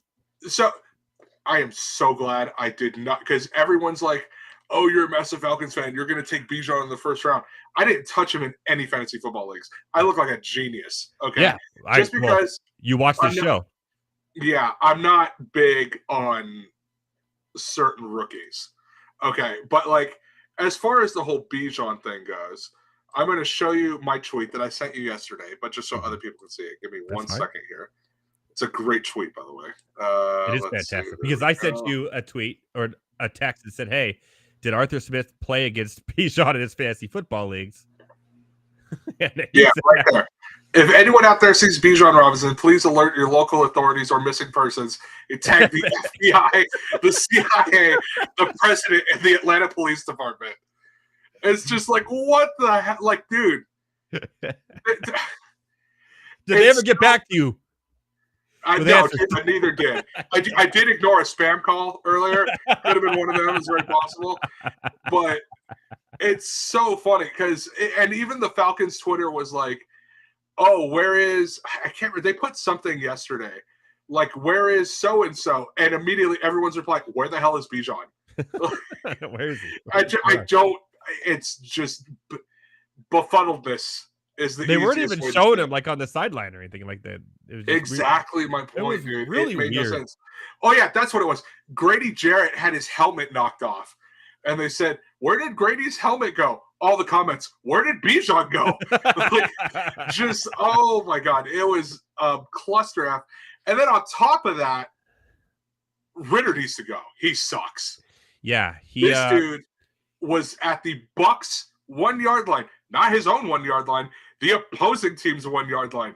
As in, you need 1 yard to score a touchdown. And fumbled it and lost it twice. Well, there is good news for Ritter. He's actually in very good company this year. Did you know this? Oh, God. He has the most turnovers of any quarterback in the NFL, but he's only one behind Jalen Hurts. So there's that. That's what true. I'm supposed to do with that information. Like, I'm just going to kind of take it and put it off to the side. He's in the same category as something as Jalen Hurts. I mean, yeah, you know, it's a better category. They both play in the NFC. Okay, cool. Same category as Jalen Hurts. That works for me. By the way, Kyle Pitts, too. I hate to just keep on talking crap on your team, but he was trending, and I'm like doing stuff. I said, oh, Kyle Pitts finally having a big game.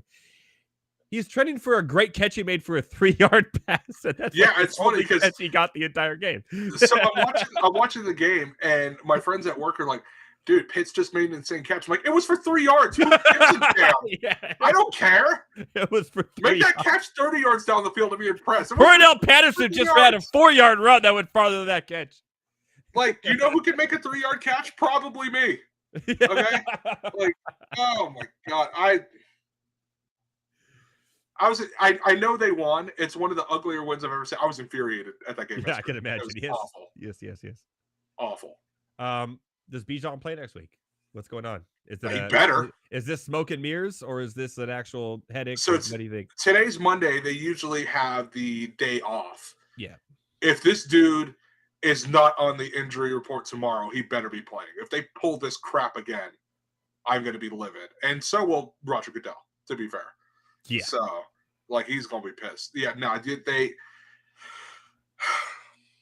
take away my sanity every week, and I'm somehow still here. Look, I've described it as me loving the Falcons is the most toxic relationship I've ever had in my entire life. And I had an ex-girlfriend who actually sucked the living soul out of me. Doesn't everyone have an ex-girlfriend that sucks? The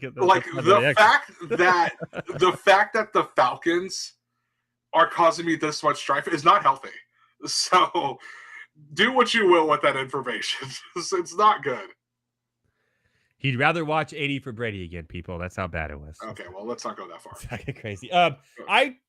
You saw the monologue today. I did change my tune on some teams, aka the Buffalo Bills and the Packers, and my Jordan Love. I said my fellow lovers. That was bad. Are there any teams or players that we may have talked about early in the season that right now you go, maybe I'm changing my tune a little bit on this team, in a good way or a bad way, really? Looking through the list right now. You know what? There is one. They still suck. That's the problem. But they're at least playing really well. I got to give it to Dobbs and the Cardinals. They're playing a lot harder than anyone thought they would. They're still terrible, but they're making it entertaining, I guess, the way. I mean, everybody thought they were in automatic tank mode. Now they're at least playing pretty decent. So I'll give it to them. Looking at the rest, I told you the Packers would be a number one pick contention. They are not a good team. They are awful. So, I changed my tune. I took the L. Good. Broncos still suck. Let's you know see, what? The Cardinals really pissed me off actually yesterday. Oh, no. I picked up Keontae Ingram. They had to play him because of buys. Going, he got all the carries last week. He's going to be the starter. I'm good. He's going to get at least 7 points. 0 touches. It was all DeMarcado again. They're going back and forth. I was like, what the hell are you doing to us? This is worth it. At least Bijan got 1 touch.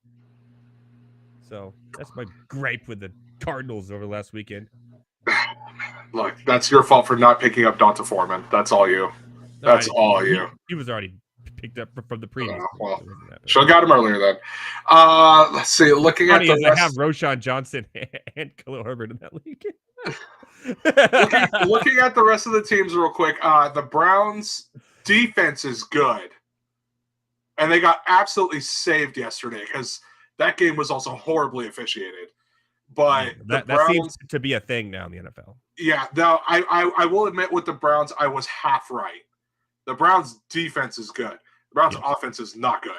So now part of that is, of course, the Nick Chubb injury that happened in week 2. Mm-hmm. But the other part of that is that Sean Watson sucks. Like, he is not good anymore. He's done. Yeah, it's done. Yeah, no, he's even when he was healthy before a fake concussion, the balls he was throwing, everything, it was just bad. And I'm done with him. Yeah, as you should be. There is one thing, or one team, I should Myles say. Garrett's a baller, though. Myles Garrett is a dog. He's that the dude best is an defensive player in the NFL. Beast. There is one thing I do want to take credit for. As I said, we're changing our tune, Heavy T, not taking credit. No. I want to take credit because I think people should start to believe me now. Because even when we did the NFL predictions, you looked at me a little crazy, like, is this dude being serious?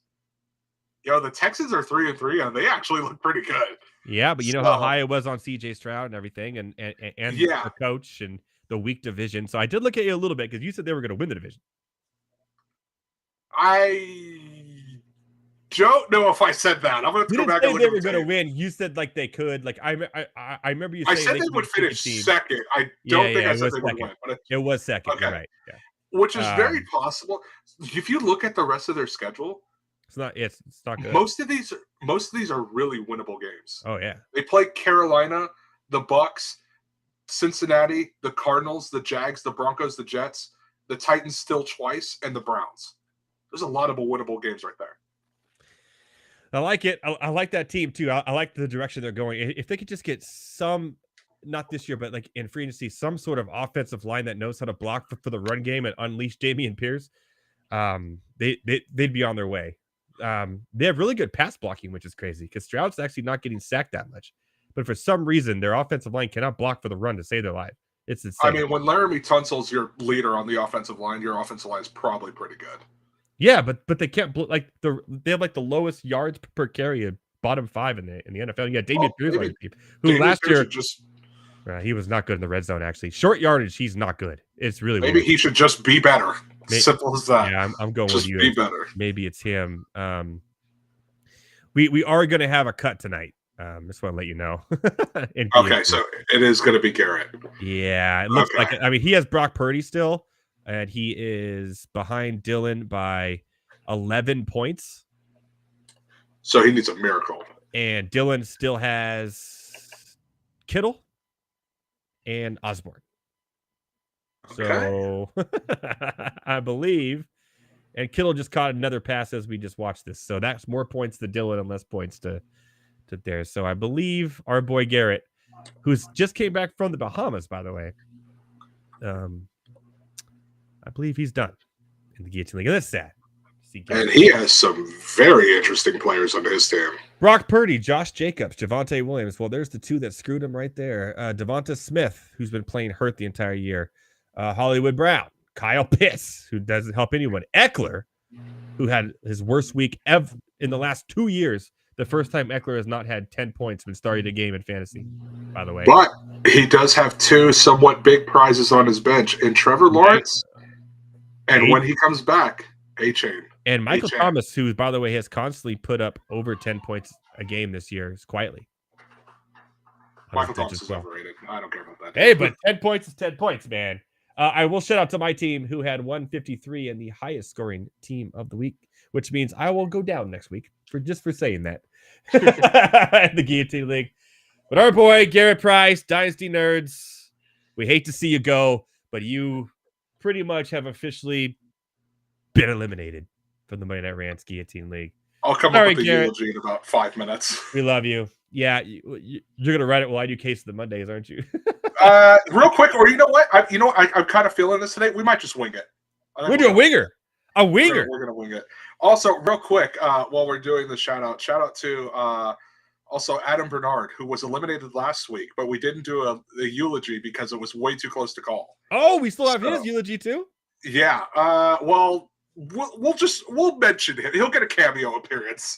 We'll mention him in the eulogy. All right. Well, let me get through Case of the Mondays so we can get that going here because we're running out of time here. Okay, I want to do Case of the Mondays real quick. Every week we do Case of the Mondays. People that sucked. We talked about these teams already before, and then we'll have Heavy T come back on for a eulogy for our Guillotine losers who have left us. Wow. It's been a fun ride, and some of us are still holding strong. And when I just realized that instead of spending all my fab, if I would have just left like $10 left where I could just put $1 on all these players where everyone has zero, I would be a lot better off. I now know that for next year. Hope Heavy T wasn't listening to that one. Anyways, we talked about it already, talked about it again. Bijan Robinson fantasy owners. I'm sorry. We don't know what happened. Nobody knows what happened. The NFL doesn't know what happened. They're investigating it. I don't even think Arthur Smith knew what happened. Fantasy is you put your best players in who are playing when they have good matchups, and that's what Bijan had. Well, headaches or not, 1 carry, 3 yards. Cordell Patterson and Algier took it. They won the game without him, too, which is crazy. So I'm sorry. I am very, very sorry, Bijan Robinson fantasy owners, but sounds like somebody's got a case of the I am not one of Mondays. them. Well, we might have to shelve the Josh Allen MVP talk for another year. The Bills lost to the staple of this segment, really. I think they've been on Case of the Mondays for the last 3 weeks. The Patriots! Mac Jones turned into Tom Brady!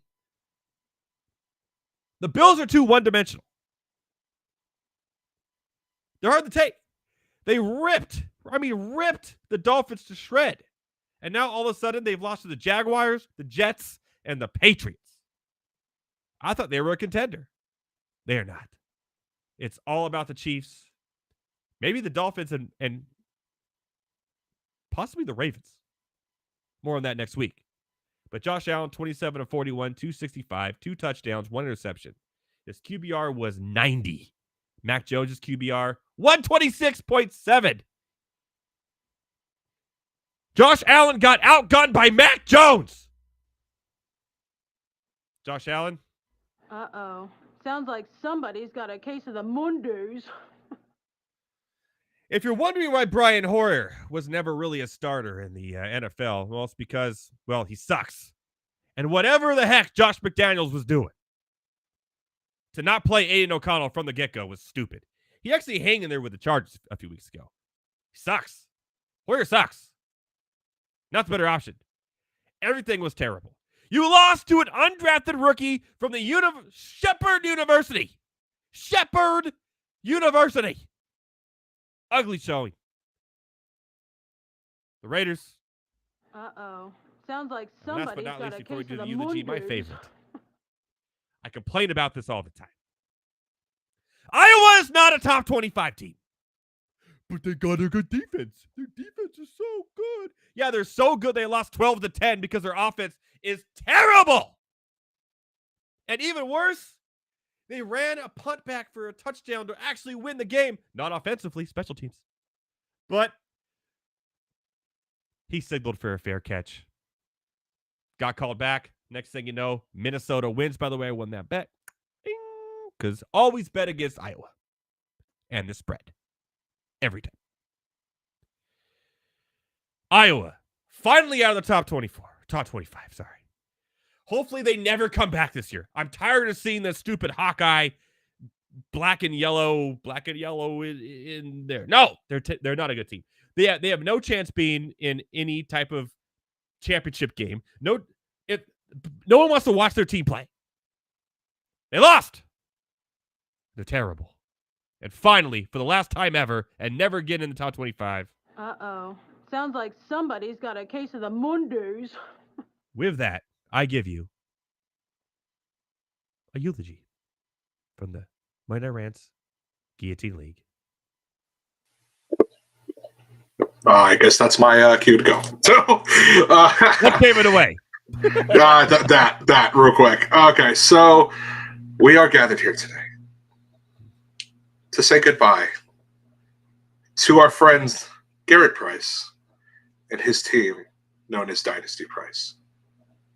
You won't be building a dynasty in this Guillotine League, my friend. As you are gone about halfway through and further prove the point that I may know more than half the people in this company. We say goodbye to such players as Brock, I might be ass, Purdy. Josh, I think I was a little too overhyped, Jacobs. Mm-hmm. Javonte, damn, Russell Wilson, my quarterback. Williams. Devontae, the other receiver in Philly Smith. Hollywood, that's not my real name, Brown. Nothing Hollywood about it. Kyle, I don't know why Arthur Smith hates me, Pitts. Austin Eckler, who I don't even have a nickname for because he's actually pretty good. Trevor, long-haired Lawrence. And Devon, I may be the secret to your future fantasy team success, Achan. Mm-hmm. May we say goodbye to all these players as they join the rest of us on the waiver wire. Whoever's left. And as far as Team Dynasty Price, you will end up with the same fate as our friend Adam Bernard did last week when his team bit the dust. You will both end up as Woody in this league. And by that I mean, we don't want to play with you. Oh my God, that's the most brutal one on the... May you rest in peace, my friend. I'll see you for Dynasty Nerds on Wednesday. Yeah, by the way, check out Dynasty Nerds Wednesday night. Our boy Garrett should be back from the Bahamas. Do you know if he's back from vacation? He is, yes. He will be back. You know what he's going to do? You know what he's going to do? You should try to get me on there. I want to ask him. He's going to say he lost because he was on vacation in the Bahamas, isn't he? Oh, yeah. I guarantee you. It's like, I'm going to ask him about it. I'm going to ask him about it pre-show, and I guarantee you that's what he's going to say. And to be although he honest, made waiver moves. He made fat moves on Wednesday. He did. So what I think I'm going to do is I think I'm going to clip that little eulogy, and I think I'm going to play it as a timeout on his show. just to have some fun with him. Can we? I could definitely clip it and upload it. Yeah. We're doing it. So I'll tell him, like, hey, bud, I have a special timeout just for you. So don't even tell him. Just play it. First one. Well, so the goal is, like, hey, sit here for this timeout. You need to watch it. Just to get him. I might have you do it like a little edit, like before and back, just to make it look like it's a promo or something like that. But yeah, that'll be fun. Hopefully he's not watching it. We just spoiled it. So I doubt it. All right, man, get us out of here. All right, from myself, Heavy T, Thomas Stevens. Good luck with NBA this year in fantasy, DFS, betting. Hit us up on Twitter. Let us know if you have any questions, any bets, anything. We're there for you guys, man, all the time here on MNR Rants. Thank you guys so much for watching, listening, enjoying our show tonight. Enjoy the rest of the football game. The Rangers are going to the World Series. Hopefully it gets the Diamondbacks. Our Halloween special next week. Heavy T won't be here, but I will be here with Thomas. And I'm going to be self-producing. So what could go wrong? Anyways, for myself, Heavy T, Thomas Stevens, everyone here at the Better Sports Network, that's at Better Network and all your favorite social media platforms. We'll see you next week, everybody. Enjoy the night. Shout out to Tosh McGowan. Boom.